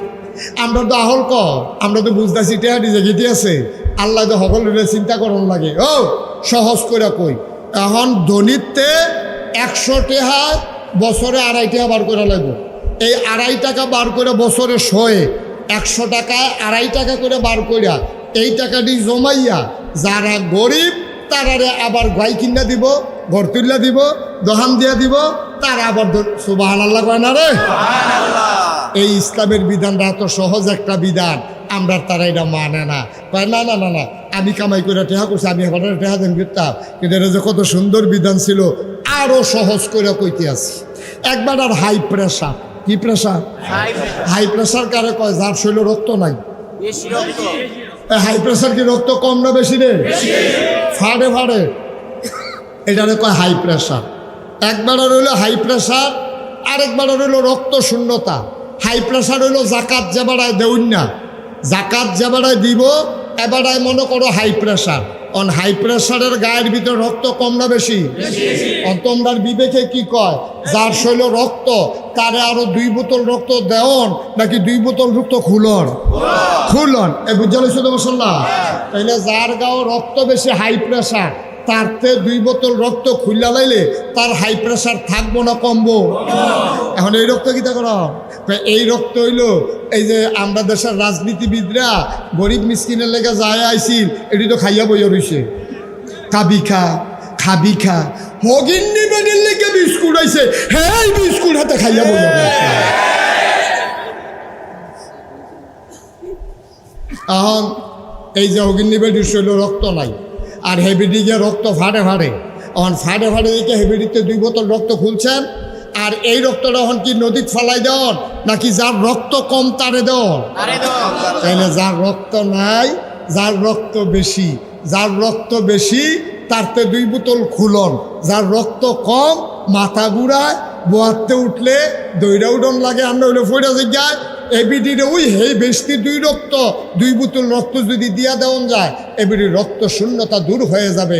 এটার নাম হইল যাকাত। ধনীর সম্পদ নাও, গরিবের মাঝে দিয়ে দাও, ভারসাম্যতা রক্ষা করো। হাই প্রেশারের রুগীরে বাঁচাও, রক্ত শূন্য রুগীরেও বাঁচাও। এটার নাম হইল যাকাত। সুবহানাল্লাহ। এটার নাম হইল ইসলাম। ইসলামী রাষ্ট্র যদি হয়, বাংলাদেশ যদি ইসলামী রাষ্ট্র হয়, কোরআনের শাসন কায়েম হয়, আল্লাহর আইন সৎলোকের শাসন বাংলাদেশে যদি কায়েম হয়, তখন কেউ যদি যাকাত দেউন না হয়, আপনার দেওয়ান লাগতো না। হিসাব কইরা কর্মচারী আপনার বাইতে আইয়া আপনার টেহা আদায় কইরা এই টেহা ডাহানিত না, বানসারামপুর আবার কারা গরিব তাদের মাঝে বন্টন করে দেওয়া হবে। ঠিক কিনা? এটা কি সুবিধা না অসুবিধা? না সুবিধা কি সকলের লেগে অসুবিধা নেই? যাবার টেহা আছে হেবার যাইতে নেই, হেবারও তো অসুবিধে। এই তারা চিন্তা করলো ইসলাম আইলে আমরা টেহারি দিয়া লাউন লাগবো, কাম লাগলে টেহা যাও, খেলা সুন্দর হোক, আটকাও ইসলামকে। এর ভিতরে নেতা হইল আবু লাহাব, তাইনে ছিল সুদের কারবারি, সুদের ব্যবসায়ী। তাইনে কয় টেহানে মোহাম্মদ থামা, টেহানে মামলা দে, হুজুর থামা। ঠিক কিনা কম? হুজুর থামা, হুজুর সব আটকা। এটি বেশি বাইরে গেছে গা। ইন্ডিয়াতে মোদি আইব, হুজুর রাইডের বিরোধিতা করার কি আছে? কাম লাগলে বাফের মূর্তি বানায়, হুজুর রাইডের বিরোধিতা করার দরকার কি? যখন ইসলামের যেখানে ইসলামের সমস্যা, ইসলামের মৌলিক বিধানের উপরে যেখানে আঘাত এসেছে, আমার দেশের আলেম ওলামা সেখানে গর্জে উঠেছে। ঠিক কিনা বলো? এই জন্য তাদের বরদাস্ত হয় নাই। কয় দল লোকেরা বিরোধিতা করছেন? একদল হলো রাষ্ট্র ক্ষমতা, 2 নম্বরে টাকাওয়ালা, 3 নম্বরে হইল ওই সময়ে যারা ধর্মীয় নেতা ছিল, তারারও তো একটা ধর্ম আছে, 360টা দেবদেবী আছে, পূজা দেবীরা ব্রাহ্মণ আছে, তো তারা হেতারা বিরোধিতা করছে। আচ্ছা, হেতারা বিরোধিতা করলো কোন দুঃখে? নবীও ধর্মের কথা কয়, হেতারাও ধর্মের কথা কয়, তো আরো নবীর লোকে মিললে না লাউনের কথা, তো হেতারা বিরোধিতা করে রে। হেতারা বিরোধিতা করার কারণ হইল প্রকৃত ইসলাম থেকে, প্রকৃত ধর্ম থেকে তারা দূরে সইরা তাদের ধর্মটারে তারা কামাই রোজগারের রাস্তা বানাই লেছে। ঠিক কিনা কম? আজও বাংলাদেশে এরকম একদল আছে নাকি না? আছে। আজকে একদল বাংলাদেশে এমন আছে, ধর্মটারে ব্যবহার কইরা, এটারে ব্যবহার কইরা এটারে ইসলামটারে গজব কইরা, টুফি একটা মাথার দিয়া, দাড়ি কয়টা রাইকা, পাঞ্জাবি একটা গাও দিয়া, মনে হয় যেন কত্তরা হুজুর। এই কত্তরা হুজুরে এবারে কোরআন শরীফের আয়াত কয়, আবার গান নাউজুবিল্লাহ কয় না, গানও কয়, মাঝে যে কোরআন শরীফের আয়াত কয়। তারা ইসলামের পক্ষে বিশাল শক্তি নিয়ে দাঁড়াইতে চায়। প্রকৃত ইসলাম কায়েম হোক, ওই ধর্ম ব্যবসায়ী যারা, তারা কখনো চাইতে পারে না। ঠিক কিনা? আমরা যারা প্রকৃত ইসলামে বিশ্বাসী, আমরা তো মনে করি যে ইসলাম কায়েম হইলে ভালা, কিন্তু হেতারা কয় না না না না, আমরা যেটা আছি এইটা ভালা। ধর্ম যার যার, উৎসব সবার। এই কথা কি আপনারা মানেন? মানেন? ধর্ম যার যার, উৎসব আমার কথা কেন, ধর্ম যার যার, উৎসব তারার ধর্ম তারার উৎসব তারা। তবে প্রসঙ্গক্রমে বলে রাখি, এই বাংলাদেশে 5ই আগস্ট যখন নতুন করে আবার স্বাধীন হল, আমার পার্শ্ববর্তী দেশ থেকে বিভিন্ন গোয়েন্দা এজেন্ট এবং বিভিন্ন কুচক্রী মহল, তারা দেখেছে দেশটা সুন্দরের দিকে আগাইতেছে। এখন কেমনে কহেন দিয়ে ফ্যাস লাগান যায়, কয়দিন পরে পরে একটা ফ্যাস লাগায়। 15 বছর ধইরা কোনো দাবি দেওয়া নাই। এই সরকার আইতে পারছে না, 1 মাস হয়েছে না, আমরা আনসারেরা বেড়াইয়া কেউ নিয়েছে না। কি আসলে কতদিন? 15 বছর ধরে কইতে পারো না যে আমরা দুগুলা টেহাটুয়া দিয়ে হেতারা আইসে না, 1 মাস হয়েছে, হ্যাঁ ভাত খাইতে পারবা না, হেতারা গিয়া তোমরা কইতে সস্তা চাকরি স্থায়ী করে দিয়ে কেন? তোমার লোকে কথা হইছে না, তোমার বুঝ হইকে চাকরি লইছ, তোমার কথায় তো হইছে খালি নির্বাচনের দিন সকাল থেকে মাদান পর্যন্ত করি থাকবা, 22 বছর হাল ছুইবা। ঠিক কিনা কম? তোমার স্থায়ী করবো, কিন্তু স্থায়ী করে তোমার টেহা দিলে সর্বটেহার আইব করতে। ঠিক কিনা কও? 15 বছর লাগে আওয়াজ নাই, তাই না? সুহি মারছে, তাই না? আদায় করণের লেগিয়া নাউজুবিল্লাহ কোন না কেন? এই এখন যারা দেখবেন দাবি দেওয়া নিয়ে নামে, বুঝতে হবে তারা আপনার আবার যখন আগুন লাগছে হ্যাঁ বাড়াই আছে আলু ফোড়া দিয়ে খাইতো। ঠিক নিও হেতার গিয়ে আগুন ফুড়ে যাই, ঘর ফুড়ে যাই গিয়া, আর হাতে গিয়ে আগুনের তলে আলু ফোড়া দিয়া বাতাস করে, কয় আগুনটা যখন লাগছে আল্লাহ ভালো হয়েছে আলু ডি ফোড়া দিয়া খাইতাম ফোড়া। হেতার গিয়ে ঘর লইয়া কারবার, আর তোমার গিয়ে আলু ফোড়া এমনি উদাম করে সিহন জিংলা দিয়া ফটফাট ফটফাট করে কটা কি সঞ্জয় তো। ঠিক কিনা কও? সুতরাং ওই ধর্মের যারা প্রকৃত ধর্মের বিধান চায় না, তারা আল্লাহ নবীর দিন কায়েম হয়তে দেয় নাই। যুগে যুগে বাধা এসেছে, ঝড় ঝাপটা এসেছে, আল্লাহ রসুল সাল্লাল্লাহু আলাইহি ওয়াসাল্লাম দিনের দাওয়াত দিতে দিতে আবার কাবার কিনারে, আল্লাহর নবী কাবার কিনারে বসে আছেন। কিছুক্ষণ পর তিনি চিন্তা করলেন আমি 2 রাকাত নামাজ পড়ে ফেলি। আল্লাহ নবী নামাজের ভিতরে মজা পাইতেন। তিনি আস্তে করে অজু করে নামাজের ভিতরে সাজদায় চলে গেলেন। আবু জেহেল তাকাইয়া দেখে নবী সাজদায়। নবী আমাদের মতো সাজদা দিতেন না। তিনি সাজদা দিলে মানুষ মনে করত তিনি বোধহয় আর কখনো মাথা উঠাবেন না। বলেন সুবহানাল্লাহ। সাজদায় পড়ে আছেন নবীজি। এমন সময় আবু জেহেল তাকায় দেখে নবী সাজদায়। আবার আবু জেহেল ছোট্ট ছোট্ট বাচ্চাদেরকে ডাইকা কয়, ও আমার এই দেশের বাচ্চারা শোনো, তোমাদেরকে টাকা দেব, পয়সা দেব, তোমরা মজার খাবার খাবা। মোহাম্মদ সে তো পাগল, সে যে সাজদায় পড়ে আছে, উটের পোটা নারী বুড়িগুলা তার মাথায় দেওয়া যাবে নাকি? বাচ্চারা আনন্দ পাইছে, সবাই মিল্লা টান্না নবী সাজদায় পড়ে আছে, উটের নারী বুড়িগুলা মাথার উপরে চাপাই দিছে। বলো নাউজুবিল্লাহ। বাঞ্ছারামপুরের মুসলমান এমনি এমনি ইসলাম আসে নাই রে ভাই, বড় কষ্টের বিনিময় ইসলাম। আবার নবীর মাথার উপরে যখন নারী বুড়িগুলো চাপিয়ে দেওয়া হলো, তিনি ওজন সইতে পারলেন না। সাজদার সময় 2টা হাত তার ছড়িয়ে গেল, পাগুলা পেছনের দিকে ছড়িয়ে গেল, বুকটা ওনার মাটিতে লেগে গেল, শ্বাস ফেলতে পারেন না। একটা মহিলা যাচ্ছিল রাস্তা ধরে, ডাক দিয়া দৌড়াইয়া নবীর বাড়িতে গেছে, গিয়া কয়, ফাতেমা গো, ও ফাতেমা, তোরা ঘরের ভেতরে তোর আব্বারে তো আবু জেহেল মাইরা ফালাইতেছে। ফাতেমা দিলেন দৌড়, ছোট্ট মানুষ টেনে টেনে উঠেন, নারী বুড়িগুলো সরালেন, বাবাকে উঠে বসাইলেন, টেনে টেনে জমজম কূপের কিনারে নিয়ে গেলেন। ছোট্ট মানুষ কুশ করে করে নবীর গায়ের ওই ময়লাগুলো, গোবরগুলো, রক্তগুলো, পচা রক্তগুলো এই ফাতেমা রাদিয়াল্লাহু তাআলা আস্তে আস্তে করে ধুয়ে দেয়। ফাতেমার চোখ বেয়ে বেয়ে পানি পড়ে। বাবাকে আদর করে কয়, বাবা, ও বাবা, তুমি কি খুব খারাপ মানুষ? তোমার মক্কার মানুষগুলো কেন মেরে ফেলতে চায়? আব্বা, ও আব্বা, আপনি কি খুব খারাপ মানুষ? কেন মক্কার মানুষ আপনারে বারবার মেরে ফেলতে চায়? এর আগে একবার আপনার গলায় চাপা মারলো, আবার উঠার নারী বুড়ি চাপিয়ে দিল। আপনি নিশ্চয়ই কোনো অপরাধ করেছেন। আপনি কি অন্যায় করেছেন আব্বা? আমরা তো জানি আপনি আমাদের সেরা বাবা। আপনি কি অন্যায় করেছেন? কেন মক্কার মানুষ আপনাকে মেরে ফেলতে চায়? আল্লাহর নবী কয়, মেয়ে আমার, অপরাধ তো অবশ্যই করেছি, আমি অপরাধ ছাড়া মানুষ না। আমার সবচেয়ে বড় একটা অপরাধ, ওয়ামা নাকামু মিনহুম ইল্লা আইয়ুমিনু বিল্লাহিল আজিজিল হামিদ। আমার সবচেয়ে বড় একটা অপরাধ, আমি মহাপরাক্রমশালী এক আল্লাহর উপর ঈমান এনেছি। ১,৫০০ বছর আগে নবী যে অপরাধী, হাজারো জনতা বাঞ্ছারামপুরের এই জমিনে, আমরাও তো সেই অপরাধী, আমরাও তো এক আল্লাহর উপর ঈমান এনেছি।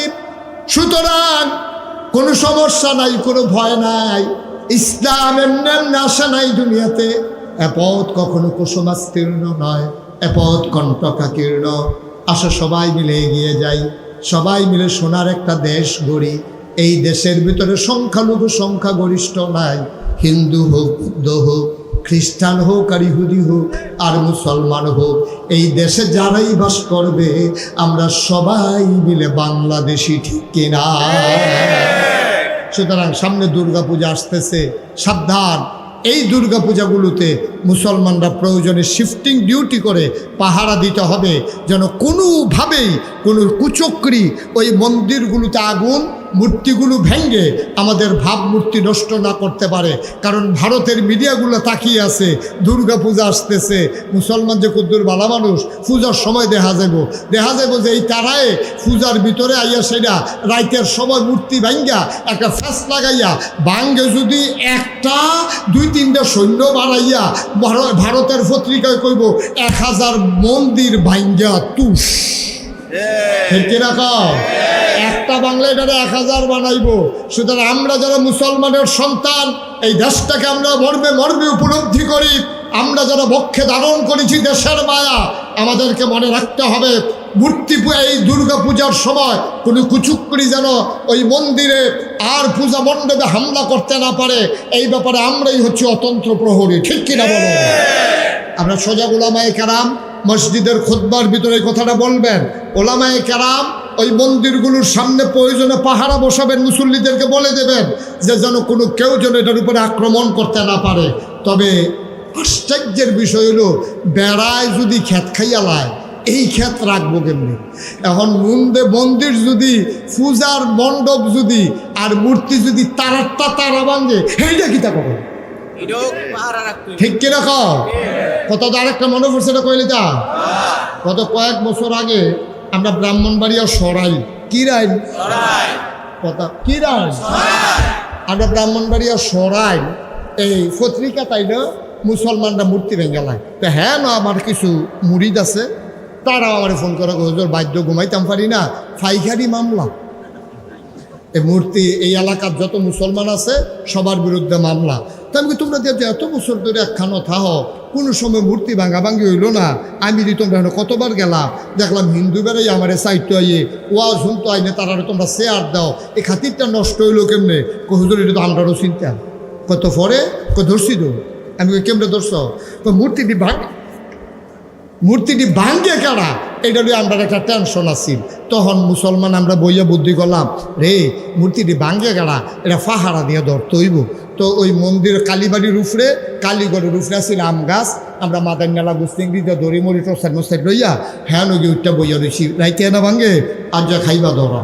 হুজুর যখন একটু মাইক দিয়ে তৈরি উঠছে, আমরা যখন বইয়া পাহারা দিতেছি, দেখি যে সকলে যখন ঘুমাইয়া উঠছে, দেখি যে একটা বেড়ায় এরকম আস্তে আস্তে আস্তে আস্তে এরকম আগাইতে আছে। আমরা কইতে বোধহয় কারবারটা গড়াইব, আমরা ওখানে খেয়াল করে চাইয়া রয়েছি। যেই মাত্র আইয়া ম্যাচের কাঠিটা বাড়ি দিছে, আগুনটা দৌড়ানোর লেগিয়া ফিরে গেলাম, উফরে গাছের ফাল দিয়া ফিরে সেটা তার আঞ্জা দিয়ে হতাই লইলাম, 3-4 জনের যাতা দিয়া ধরলাম। কেডার এইটা চিনি দি, এই চিনিনার ভিতরে দিয়ে তেজে দফাদফি করছে, ফরনের লুঙ্গি নাই, চাইয়া দিহি মুসলমানি করাইছে না। ঠিক আছে,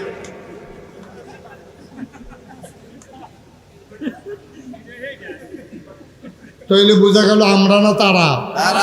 আমি তো আর গিয়ে কই, আরে আমরার ফলা পাইলে ইট বাঙ্গায় মেশিন দিয়া, এই তান্ত্রিক মূর্তি ভাঙতো যায় কি তো ইটে বাঙ্গায় তান্ত্রিক মেশিন দিয়ে মূর্তি ভাঙানোর সময় কো, তখন আমি বুঝছি আসলে তারা আমরার তারা না, বাংছে আবার হ্যাঁ তারাই, ঠিক কিনা কম? এই হইল বাংলাদেশ। সুতরাং ওই আমার এক ভাই বলছে, আমার পছন্দ হয়েছে যে তারা ভাঙুক আর হেতারা ভাঙুক, আমরার দায়িত্ব হলো পাহারা দেওয়ার, ঠিক কিনা কও? কারণ আমরার ঘরটা আমরা চাইয়া রহন লাগবো, এই ঘরে ইন্দুর থাকবো, বান্দর থাকবো, তেলাফুকা থাকবো, ঠিকই থাকবো। এইটিতে মাইরেও ফারা যাইতো না, আবার এইটিতে সাইডেও দেওয়া যেত না। আমরার ঘরটা আমরা চাইয়া, ঠিক নি রে? বেশি বাইরে গেলে পরে ইন্দুরের ওষুধ দেবে, এটা পরে ওখানে দরকার নাই। ওখান কোনো মতো একবার শান্ত হইয়া আমরা দেশটা একবার টিকালো। এখন যেহেতু আমাদের হাতে অনেক সম্পদ, স্বাধীনতা নামক সম্পদ আছে, এটাকে পাহারা দেওয়ার দায়িত্ব আমাদের আছে নাকি নাই? আল্লাহ যেন কবুল করে, সবাই কও আমিন। যেটা বলেন আমিন। আল্লাহর খাস মেহরবানি বাংলাদেশ ইতিহাস তৈরি করেছে। 5ই আগস্টের পরে আমরা কুমিল্লা শহরে যতগুলো মন্দির ছিল সবগুলোতে মাদ্রাসার ছাত্রদেরকে আমরা পাহারায় বসিয়ে দিয়েছি। আপনারা শুনে খুশি হবেন, কুমিল্লায় না গোটা বাংলাদেশে একটা মন্দিরের একটা মূর্তির গায়ে আঘাত পড়ে নাই, ঠিক কিনা বলেন? আমরা ইচ্ছা করলে যেহেতু পারি, সামনের দিকে একটা টার্নিং পয়েন্ট হচ্ছে আমাদের এই মূর্তি, এই দুর্গা পূজা, এটার সময় যেন কোনো ঘটনা না ঘটে, এটা আমাদেরকে পাহারা দেওয়া লাগবে। আমরা রাজি আছি সবাই ইনশাল্লাহ। আমরা মুসলমানের ফুতায় হ্যাঁ গিয়েছে হেতার লোকে নাচন খাওয়ানোর দরকার নাই। হেতারা আল্লাহ চাউল দিয়া, কলা দিয়া, দুধ দিয়া, কষাইয়া কিতাব আনছে না, কিতাব দিয়ে হেতা খাসি খাওয়াসের পর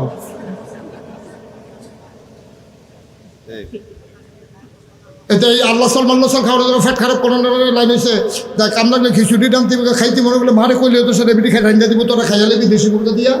এইটা খানা মারার দরকার নাই, নাচা মাছার দরকার নাই। আমরা দেশ সুন্দর করে রাখবো, আমরা পাহারায় থাকবো ইনশাআল্লাহ। সবাই রাজি আছো ইনশাআল্লাহ? আল্লাহ যেন হেফাজত করে, সবাই করি আমিন। বন্ধুগণ, আজকে 33 বছর আমি মুশতাক ফয়েজি ওয়াজ করি। 33 বছর এই দেশের মানুষের সাথে আমার এমন একটা সম্পর্ক, আল্লাহর খাস মেহরবানি। আমি কোনো বড় হুজুরও না, আমি কোনো বড় বক্তাও না, বড় কোনো মানুষও না।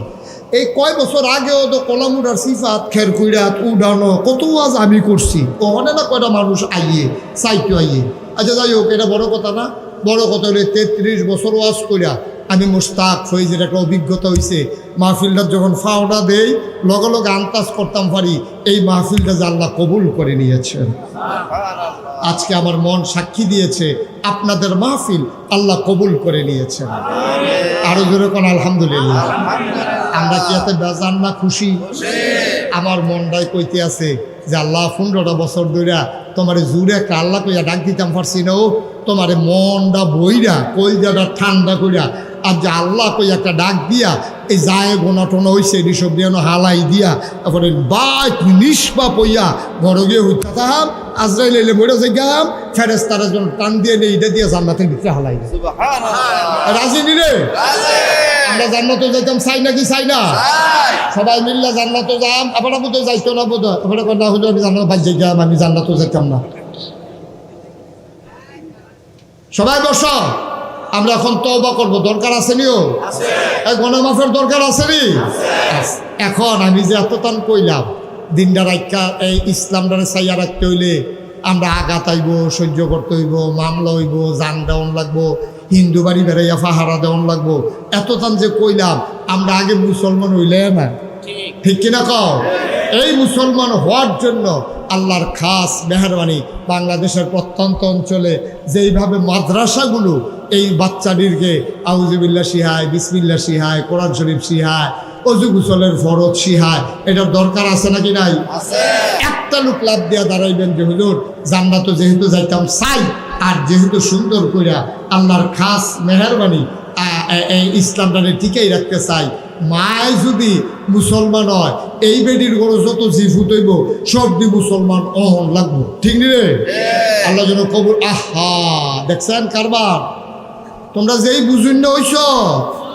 মাদ্রাসার পক্ষে কথা কইতে আছি, তোমরা মাদ্রাসার ফলাফল উঠলে আগে কি কারবার? কি একজন লোক উঠতেন না? দয়া করে বসেন একটু, সবাই কোনা আমিন, জোরে কোনা আমিন। আল্লাহ যেন হেফাজত করে, সবাই কোনা আমিন। আজকে আমরা আব্বার জন্য আম্মার জন্য প্রচণ্ড গরমের মাঝে হাজারো জনতা হাজির হয়েছেন।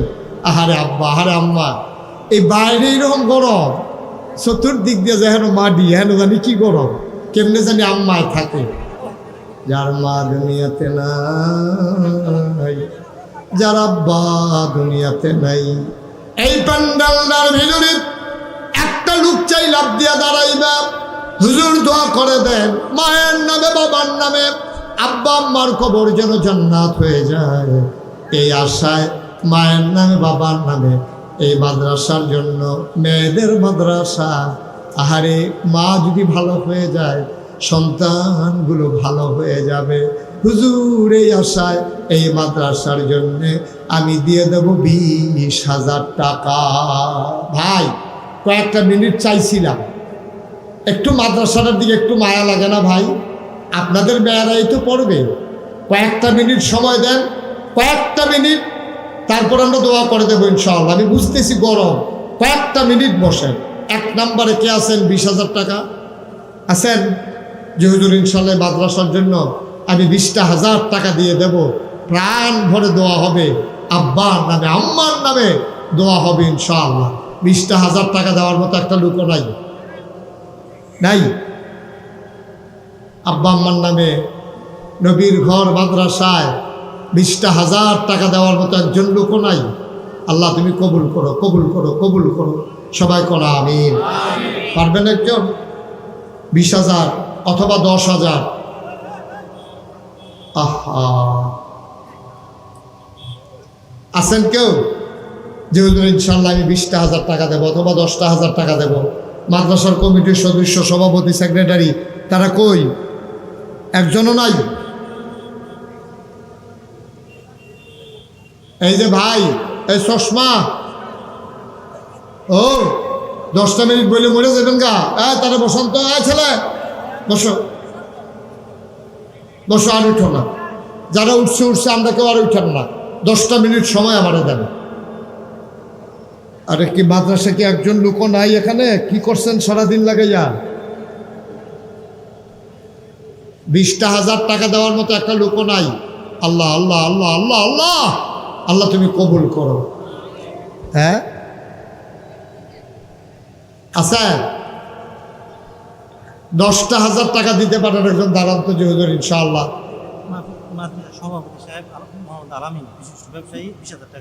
এতক্ষণ কই আসতেন আপনি? কোন সময় ধরে কইতে আছি? এটা কোন নাকা? মাদ্রাসার সভাপতি বিশিষ্ট ব্যবসায়ী জনাব আল আমিন সাহেব, স্বর্ণ ব্যবসায়ী জনাব আল আমিন ভাই, আমার ভাই, উনি দেবেন 20,000 টাকা। বলো মারহাবা। কবুল করো, মঞ্জুর করো, মনের আশা পূরণ করে দাও, দানের হাদিয়া সোনার মদিনায় পৌঁছে দাও। কামাই রোজগারের রহমতার বরকত দিও, ব্যবসা বাণিজ্যের ভিতরে রহমতার বরকত দাও। আয় আল্লাহ তাআলা, মাদ্রাসার সভাপতি বানাইছো, জান্নাতের ভিতরে একটু মর্যাদার জায়গা দিয়া দিও কোনাবি। 2 নম্বর, কে আছো রে ভাই? 10,000 টাকা কবুল কর। জনাব মোহাম্মদ রাসেল, স্বর্ণ ব্যবসায়ী, আমার ভাই, উনি দেবেন 10,000 টাকা। আল্লাহ কবুল করো, মঞ্জুর করো, মনের আশা পূরণ করে দাও, দানের হাদিয়া সোনার মদিনায় পৌঁছে দাও। ব্যবসা বাণিজ্যের ভিতরে রহমত আর বরকত নাজিল করে দাও। 3 নম্বর, একটা লোক আমার দরকার। 10,000। হ্যাঁ 3 নম্বর, মাশাআল্লাহ, আজকের মাহফিলের প্রধান অতিথি জনাব অ্যাডভোকেট মোহাম্মদ জিয়াউদ্দিন। এখন তো প্রধান অতিথি প্রধান অতিথি জনাব মোহাম্মদ ডাক্তার মোহাম্মদ রফিকুল ইসলাম ফুকন, আমার ভাই, উনি মাদ্রাসার জন্য একটা ঘর বানাই দেবে। বলো মারহাবা। আরে যেরকম মারহাবা, আস্তে একটা ঘর দিয়া লাইতে আছে, এই মারহাবা হইব। আল্লাহ কবুল করো, মঞ্জুর করো। মাদ্রাসায় ঘর বানাইলো, জান্নাতে তুমি মাওলা দয়া করে একটা ঘর বানাই দিও কোনামি। কবুল করো, মঞ্জুর করো, মনের আশা পূরণ করে দাও, দানের হাদিয়া সোনার মদিনায় পৌঁছে দাও। ওখানে একজন দিল 20,000, আরেকজন 10,000, হইল 30,000। 4 নাম একজন লোক দাঁড়াও, হুজুর দোয়া করে দেন, আমিও দিয়ে দেব 10,000 টাকা। আসেন যারা একজন অ্যাডভোকেট জিয়া ভাই, 5,000 টাকা। অ্যাডভোকেট জিয়া ভাই কো আসেনি? হলো অ্যাডভোকেট জিয়া ভাই, আমার ভাই, উনি দেবেন 5,000 টাকা। বলো মারহাবা। যেরকম মারহাবা। মঞ্জুর করো, মনের আশা পূরণ করে দাও। হয়ে গেল 35,000 টাকা। আল্লাহ কবুল করো, মঞ্জুর করো।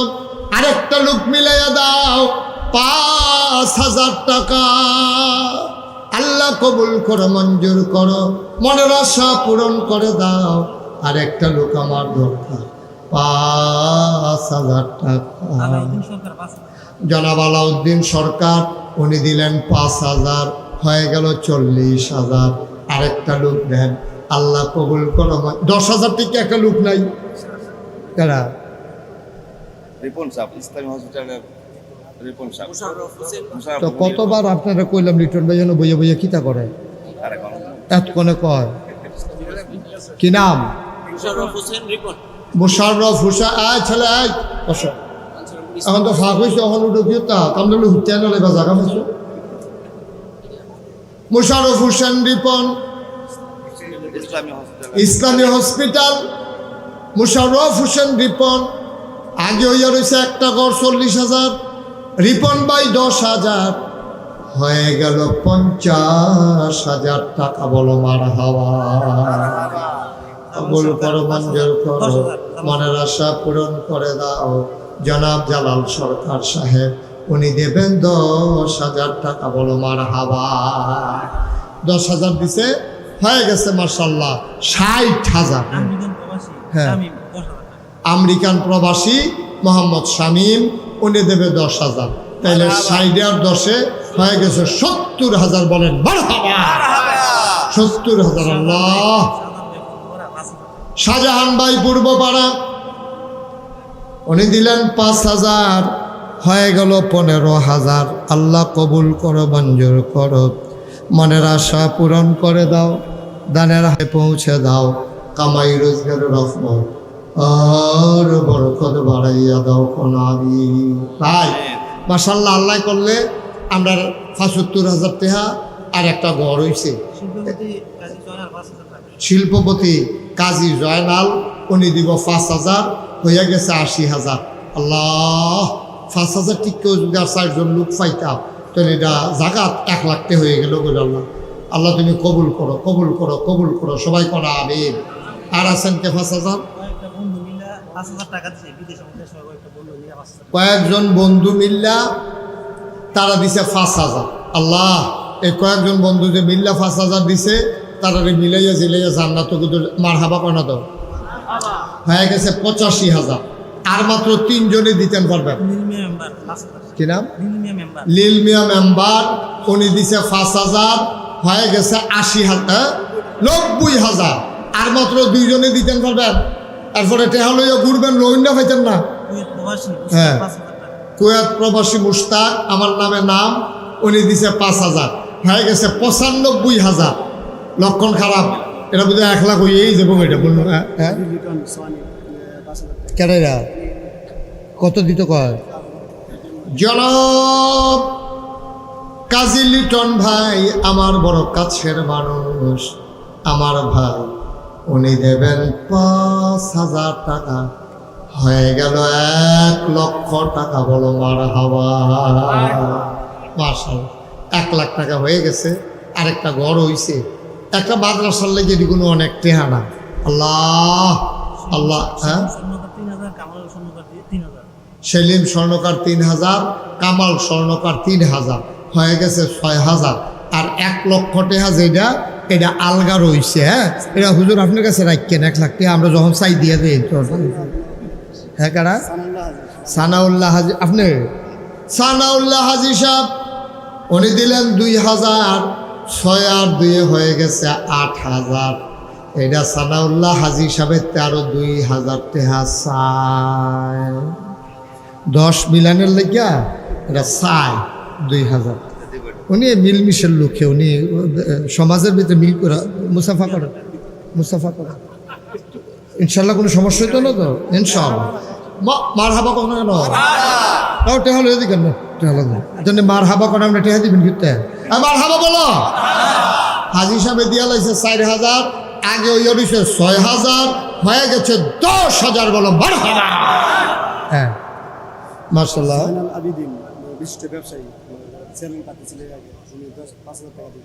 চেয়ারম্যান প্রার্থী ছিল জনাব জয়নাল আবেদিন সাহেব, উনি দেবেন 5,000, হয়ে গেছে 15,000। মারহাবা করতেন না? আসেন ওনারা আসতে দাও, আসেন। মাশাআল্লাহ।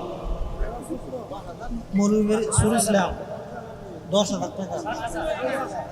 মৌলভী সুর ইসলাম রমজান আলী 5,000 হ্যাঁ চরছয়ানি, আমি না চরছয়ানি গেলাম, জি জি হ্যাঁ না লু, জি জি আচ্ছা। চরছয়ানি নিবাসী জনাব রমজান আলী রমজান আলী ভাই দিল 5,000। আগে ওই আর হইছে কত না, 10,000 আগে 10,000 1 লক্ষ আগে 10 1 লক্ষ আর উনি দিছে 5, হয়ে গেছে 15। মাশাআল্লাহ। সুর ইসলাম মৌলভী বাড়ি অসুস্থ, আমি 5,000 টাকা। কি ইসলাম? সুর ইসলাম প্রবাসী আরে ফুরার নাম কোন না, কিন্তু সুরি ইসলাম কি? শফিকুল ইসলাম। তো এতক্ষণ ধরে কিতা করলেন আপনি এটি? শফিকুল ইসলাম, কত সুন্দর নাম তো, সুফি ইসলাম, সুরি ইসলাম। আমি কি তারে সুরি ইসলাম, কি তারে মোহাম্মদ শফিকুল ইসলাম, সুন্দর নাম। হ্যাঁ, শফিকুল ইসলাম ভাই অসুস্থ, নগদ দিয়ে দিছে 5,000, হয়ে গেছে 20,000 টাকা। বলো মারহাবা। মাশাআল্লাহ। আর কি আছেন? হিমেল দুবাই প্রবাসী 5,000, হয়ে গেছে 25,000। আল্লাহ আল্লাহ আল্লাহ, তুমি কবুল করো আল্লাহ। আর কেউ আছেননি? নুরুবিয়া 1,000, হয়ে গেছে 26,000। 26,000। সৌদি প্রবাসী দিন ইসলাম 5,000 টাকা। দিন ইসলাম সৌদি প্রবাসী 5,000, এখন হয়ে গেছে 31,000। এটা বোধহয় 50-এর লক্ষণ ধরছে, নমুনায় কয়। মারহাবা বলেন। 31,000 হয়ে গেছে গা। আর কেউ আসেননি 5,000? আর দুবাই প্রবাসী 5,000। দুবাই প্রবাসী ফারুক ভাই, উনি দিছে 5,000। বলেন মারহাবা। আচ্ছা, আর কেউ আছেন? আর কেউ আছেন? তাহলে কত হইল? 36,000।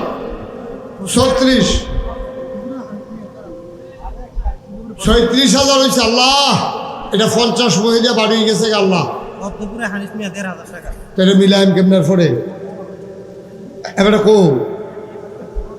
500 টাকা ফেরত দিয়ে 1,000 টাকা দিত কন, না হলে 2,000 টাকা দিত কন, কোনটা করবো জিগা? ও এবারে কো 2,000 ছাড়তেন না? 2,000?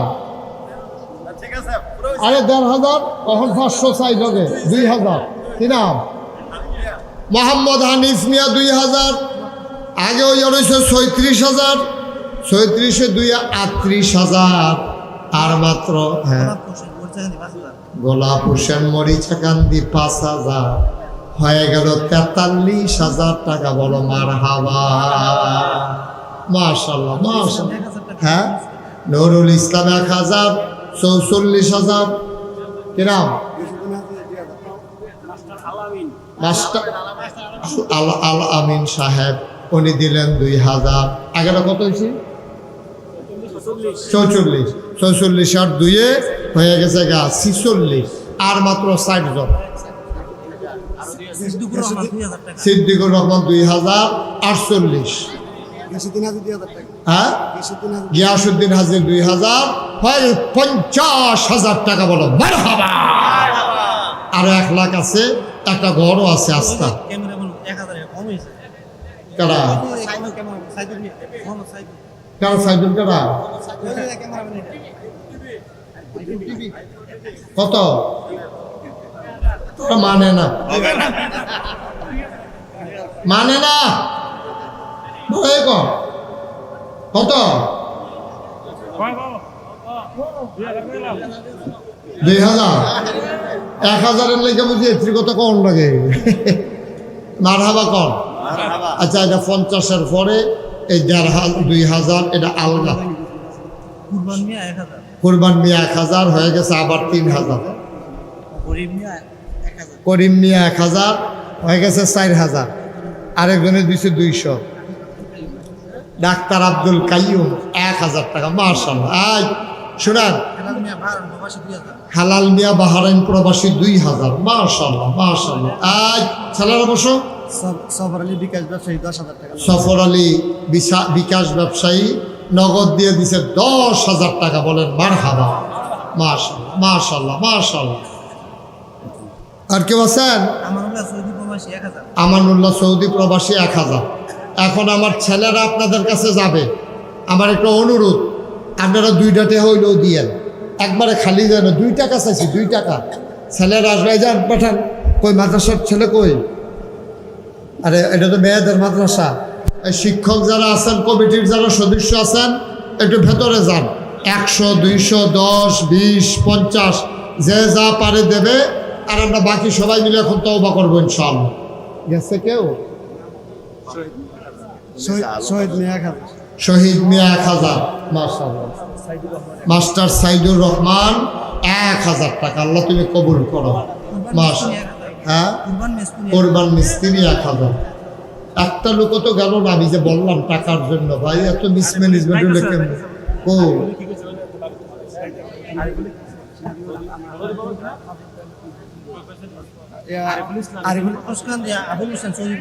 ঘুষকান্দি আবুল হোসেন সৌদি প্রবাসী 2000।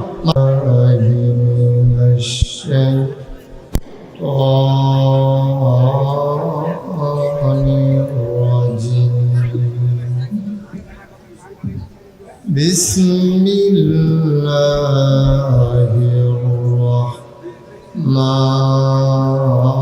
রহমানির রহিম। একটা ঠিক করেন। ইন্নাল্লাহা ওয়া মালাইকাতাহু ইউসাল্লুনা আলান নবী ইয়া আইয়ুহাল্লাযীনা আমানু সাল্লু আলাইহি ওয়া সাল্লিমু তাসলিমা। আল্লাহুম্মা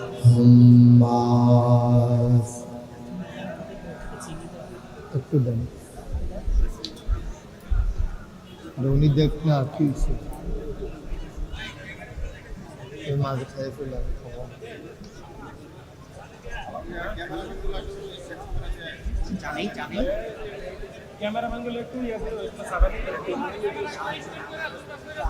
জোরে শুনে মহাব্বতের সাথে গলা ছেড়ে দিয়ে পড়ুন আল্লাহুম্মা।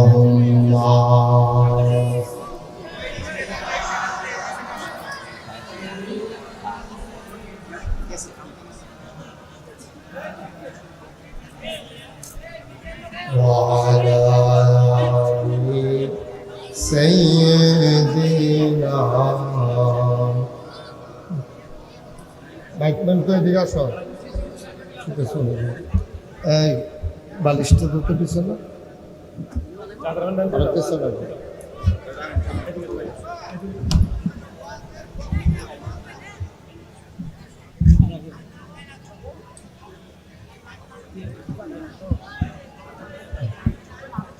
বাইকটা যেন কুয়া না দেয়, তো বাড়াইতে কুয়া দিয়ে বাইকটা যেন আওয়াজ একটু ওঠান।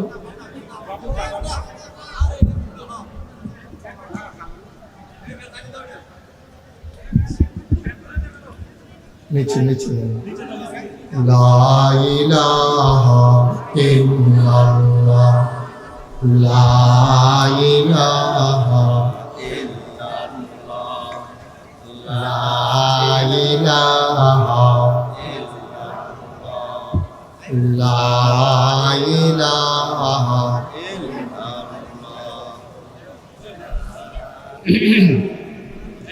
ইল্লাল্লাহ, লা ইলাহা ইল্লাল্লাহ, লা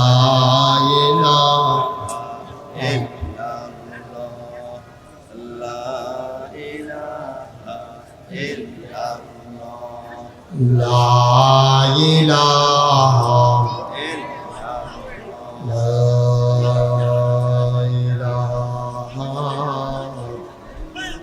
ইল্লাল্লাহ মুহাম্মাদুর রাসূলুল্লাহ সাল্লাল্লাহু আলাইহি ওয়াসাল্লাম। আল্লাহুম্মা সাল্লি ওয়া সাল্লিম وبارك عليه সবাই পড়ি আলহামদুলিল্লাহ জোরে পড়ি আরো জোরে আল্লাহ তাবারক ওয়া তাআলার দরবারে আমরা লাখ কোটি শুকরিয়া জ্ঞাপন করছি যিনি আমাদেরকে ঐতিহ্যবাহী ঐতিহ্যধন্য বাইকটা যেন নয়েজ না দেয় কয়বার বলতে হবে ভাই আয়ুবপুর সাউতুল হেরা মহিলা মাদ্রাসার উদ্যোগে তৃতীয় বার্ষিক ইসলামী মহাসম্মেলন উপলক্ষে আজ 12ই সেপ্টেম্বর রোজ বৃহস্পতিবার বরকতময় দিন শেষে অন্ধকারের চাদর যখন পৃথিবী ঢেকে দিয়েছে মেঘমুক্ত আকাশ বৃষ্টিমুক্ত রাত যিনি আমাদের জন্য উপহার দিলেন আলিশা বা আবুদের দরবারে অবনত মস্তকে সশ্রদ্ধ চিত্তে হৃদয়ের সবটুকুন আবেগ উচ্ছ্বাস ভালোবাসা আকুতি কাকুতি বিনতি জমা করে মা আবুদের শিখানো কালেমা দিয়ে চিৎকার করে সবাই পড়ি আলহামদুলিল্লাহ জনাব সাহেবে সদর আজকের এই মাহফিলের জনাব সভাপতি জনাব আল আমিন সাহেব আজকের প্রধান অতিথি ডাক্তার রফিকুল ইসলাম খোকন প্রধান মেহমান অ্যাডভোকেট মোহাম্মদ জিয়াউদ্দিন জিয়া জনাব ডাক্তার এনামুল হক সহসভাপতিবৃন্দ দাওয়াতি মেহমান বৃন্দ উপস্থিত বিভিন্ন রাজনৈতিক নেতৃবৃন্দ বিশেষ করে জামাত ইসলামীর বিভিন্ন পর্যায়ের নেতৃবৃন্দ জাতীয়তাবাদী দল বিএনপির বিভিন্ন পর্যায়ের নেতৃবৃন্দ উপস্থিত এই এলাকার বিভিন্ন মসজিদের ইমাম সাহেবান ওলামাই কিরাম মুরব্বিয়ানে আযাম কলিজার টুকরা যুবকেরা পর্দার আড়ালের মা বোনেরা সবার প্রতি আমার আবারও আন্তরিক সশ্রদ্ধ সালাম আসসালামু আলাইকুম ওয়া রাহমাতুল্লাহি ওয়া বারাকাতুহু সবাই পড়ি আলহামদুলিল্লাহ এই যে মুরব্বি এই যে ঘুরে বসেন আমি যে বলছিলাম আলহামদুলিল্লাহ কই আসতেন আপনি পড়েন আলহামদুলিল্লাহ জোরে পড়েন আরো জোরে পড়েন সুবহানাল্লাহ বলেন আল্লাহু আকবার শুকরিয়া আদায় করলাম কার অর্বকার করে যাব কার লস না লাভ কম না বেশি প্রমাণ আছে নাকি নাই আমার আল্লাহ রাব্বুল আলামিন কোরআনুল কারীমে কত সুন্দর করে ওয়াজ করে দিলেন আল্লাহ বলেন লা ইন শাকারতুম লা আযীদান্নাকুম দুনিয়ার মানুষ নিয়ামত পেয়ে যদি শুকরিয়া আদায় করবে যেই নিয়ামত পেয়ে শুকরিয়া আদায় করবে শুকরিয়া আদায়ের কারণে সেই নিয়ামত আমার আল্লাহ আরো বহুত গুণে বাড়িয়ে দেবেন বলেন সুবহানাল্লাহ জুড়ে বলেন সবাই মাহফিলের জন্য যে পরিবেশ দরকার এটা এখন 10%ও নাই এই যে লোকগুলোকে বসাই দিতে হবে আপনারা যারা বাম পার্শ্বে দাঁড়িয়ে আছেন সবাই বসে পড়ুন যে ক্যামেরা ছিল হলে পেছনে গিয়ে বসেন সবাই বসেন দাঁড়াই থেকে যাবেন এই দিক দিয়েও সরেন এই লোকগুলোকে সরাই দেন কই মাহফিলের লোকজন কই আর এখান থেকে আওয়াজ করতে বলে এটা তো আমিই বলছি আপনি সরাই দেন গিয়া আবার কথা কয় এখানে দাঁড়াইয়া দাঁড়াইয়া আপনি যান নিচে যান গিয়া সরান এই যে এই লোকগুলো একটু সরাই দেন পিছনে আপনি বসেন একটু সরাই দেন, একজন লোকও থাকা যাবে না এখানে, সরেন। হাতে ধরে রেকর্ড হয় না ভাই, আপনি চেষ্টা করেন না, শুধু শুধু বসেন, গিয়ে ওইদিকে বসেন, শুনেন।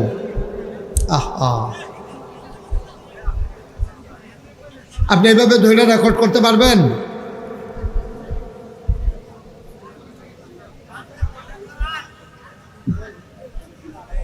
একটু সুযোগ করে দেন, লোকজন তো আসতেছে, আরো আসবে। আপনারা যদি এখনই গ্যাদারিং করেন, আর স্টেজের উপরে বলছি যে একজনও কথা বললেন না, তা আপনি এভাবে কথা বললে তো আমি কথা বলতে পারবো না। একেবারে একটা শব্দ যেন না হয়, ওটাকে একটু খেয়াল রাখতে হবে ইনশাআল্লাহ। সবাই একটু মনোযোগের সাথে বসেন, আমাকে একটু সুযোগ করে দেন। আমি যখন যেটা বলতে বলি আওয়াজ করে জবাব দিয়েন। বলেন সুবহানাল্লাহ। এতগুলো লোক বললে এই আওয়াজ হয়? আওয়াজ তো অনেক বেশি হওয়ার কথা। পড়েন সুবহানাল্লাহ, বলেন আলহামদুলিল্লাহ, আল্লাহু আকবার। সম্মানিত এলাকাবাসী, আপনারা জানেন যে 5ই আগস্ট বাংলাদেশের পট পরিবর্তনের পরে জগদ্দল পাথরের মতো চেপে বসা একটা শক্তি ছাত্র জনতার ঐক্যবদ্ধ প্রচেষ্টায় হাজারো প্রাণের বিনিময়ে, রক্তের বিনিময়ে বাংলাদেশের মানুষ দ্বিতীয়বারে আবার স্বাধীনতা পেয়েছে। এই স্বাধীনতার স্বাদ যদি উপভোগ করতে হয়, এই স্বাধীন দেশকে যদি আমরা সুন্দরভাবে গড়ে তুলতে চাই, সবাই মনোযোগের সাথে বসতে হবে এবং আমাকে কথা বলতে দিতে হবে, আপনাদেরকে কথা শুনতে হবে। আমরা কেমন করে চললে আমার বাংলা কাগজে পত্রে নয়, প্রকৃত অর্থেই সোনার বাংলা হবে, সেই সম্পর্কে আমরা কিছু কথা শুনবো ইনশাআল্লাহ। আল্লাহ যেন তৌফিক দান করেন। সবাই পড়েন আমিন। আপনারা যারা সামনে আছেন, দয়া করে একটা আওয়াজও কেউ কইরেন না, দয়া করে একটা আওয়াজও কেউ কইরেন না। আমি আগেই বোধহয় ভালো ছিলাম, আগে যখন আমার মাহফিলের লোক কম হইতো তখন আমার সুবিধা ছিল, মন ভরে কথা বলতে পারতাম। কিন্তু এই বছর একটা প্রোগ্রামেও ভালো করে কথা বলতে পারি না, আপনাদের হট্টগোলের কারণে, আওয়াজের কারণে। লোক তার চাইতে বেশি হলে আওয়াজের তো দরকার নাই, লোক হয়েছে আলহামদুলিল্লাহ। আপনারা বসেন, কথা শুনেন চুপ করে, কোনো আওয়াজ করেন না, তাইলে কিছু কথা শোনা যাবে ইনশাআল্লাহ। আল্লাহ যেন কবুল করে, সবাই পড়ে আমিন। শুরুতে আল্লাহর কাছে দয়া চাই, আপনাদের কাছে দোয়া চাই। আল্লাহ যেন আমার মুখ দিয়ে সেই কথাগুলো বের করে দেন যেগুলো আমার জন্য দরকার এবং আপনাদের জন্য দরকার। সবাই পড়েন আমিন।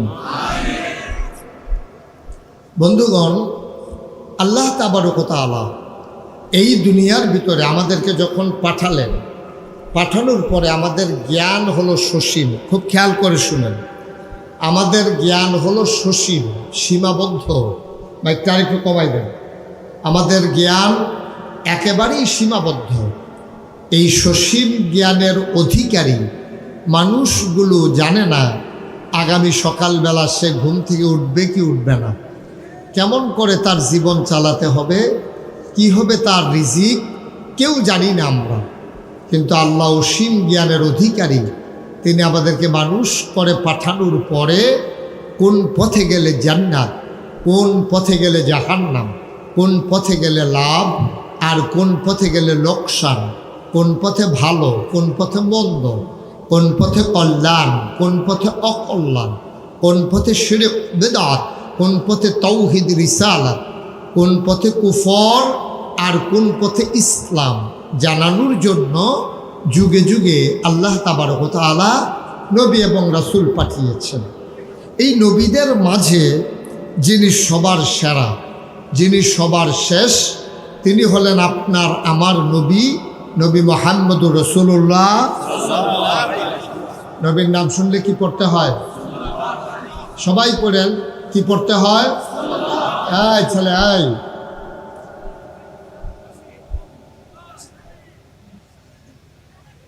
নবীর নাম শুনলে কি পড়তে হয়?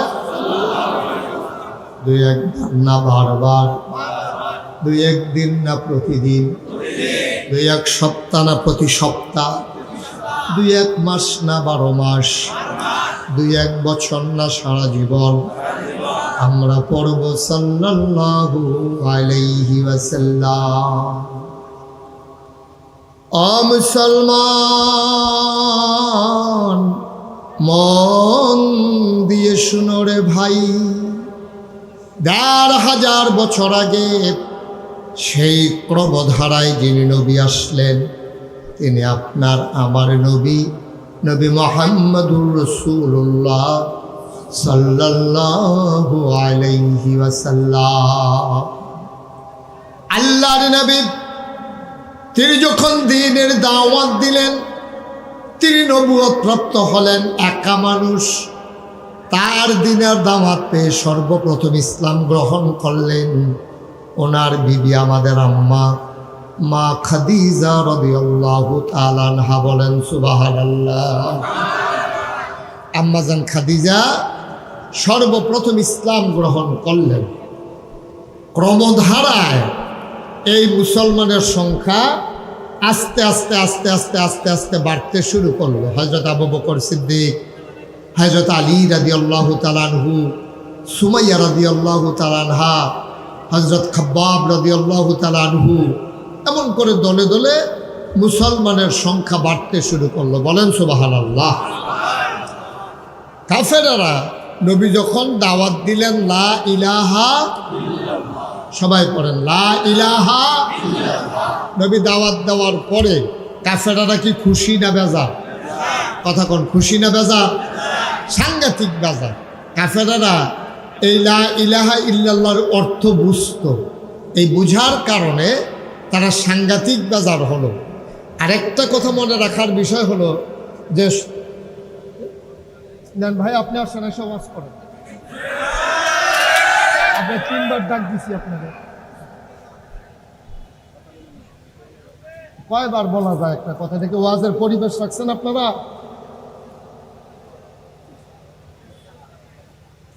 মঞ্চে বৈশা বৈশা আপনার কথা বললে, সামনে কথা বললে তো আমরা আনছেন কেন আপনারা? আর বন্ধুরা যে শুধু ফলাফাইন, এবার ফলাইন মানুষ বুঝছে না কই আলাইছি। হ্যাঁ 15-20 মিনিট চলে গেল, আমি একটা পরিবেশই করতে পারলাম না আপনাদের জন্য। প্রচণ্ড গরমের মাঝে কত দূর থেকে লোক আসছে, এক একজন মানুষের অবস্থা কি গরমে। আপনি 1000 টাকা দিয়ে একজন লোককে বসাই রাখতে পারবেন? কোরআনের মহব্বতে মানুষগুলো আসছে, আর আপনারা যদি সুযোগ না দেন তাইলে কি দরকার ছিল মাহফিল করা? পড়েন আলহামদুলিল্লাহ। 3 পতন নিস্তব্ধতার মাঝে কথা হবে, আর আমার কলিজার টুকরারা আমি যখন যেটা বলবো আওয়াজ করে জবাব দেবা ইনশাআল্লাহ। মঞ্চে যারা আছেন সবাইও জবাব দিয়েন, অমনোযোগী হইয়েন না, এদিক সেদিক তাকাইয়েন না। বলেন সুবহানাল্লাহ, বলেন আলহামদুলিল্লাহ, আল্লাহু আকবার।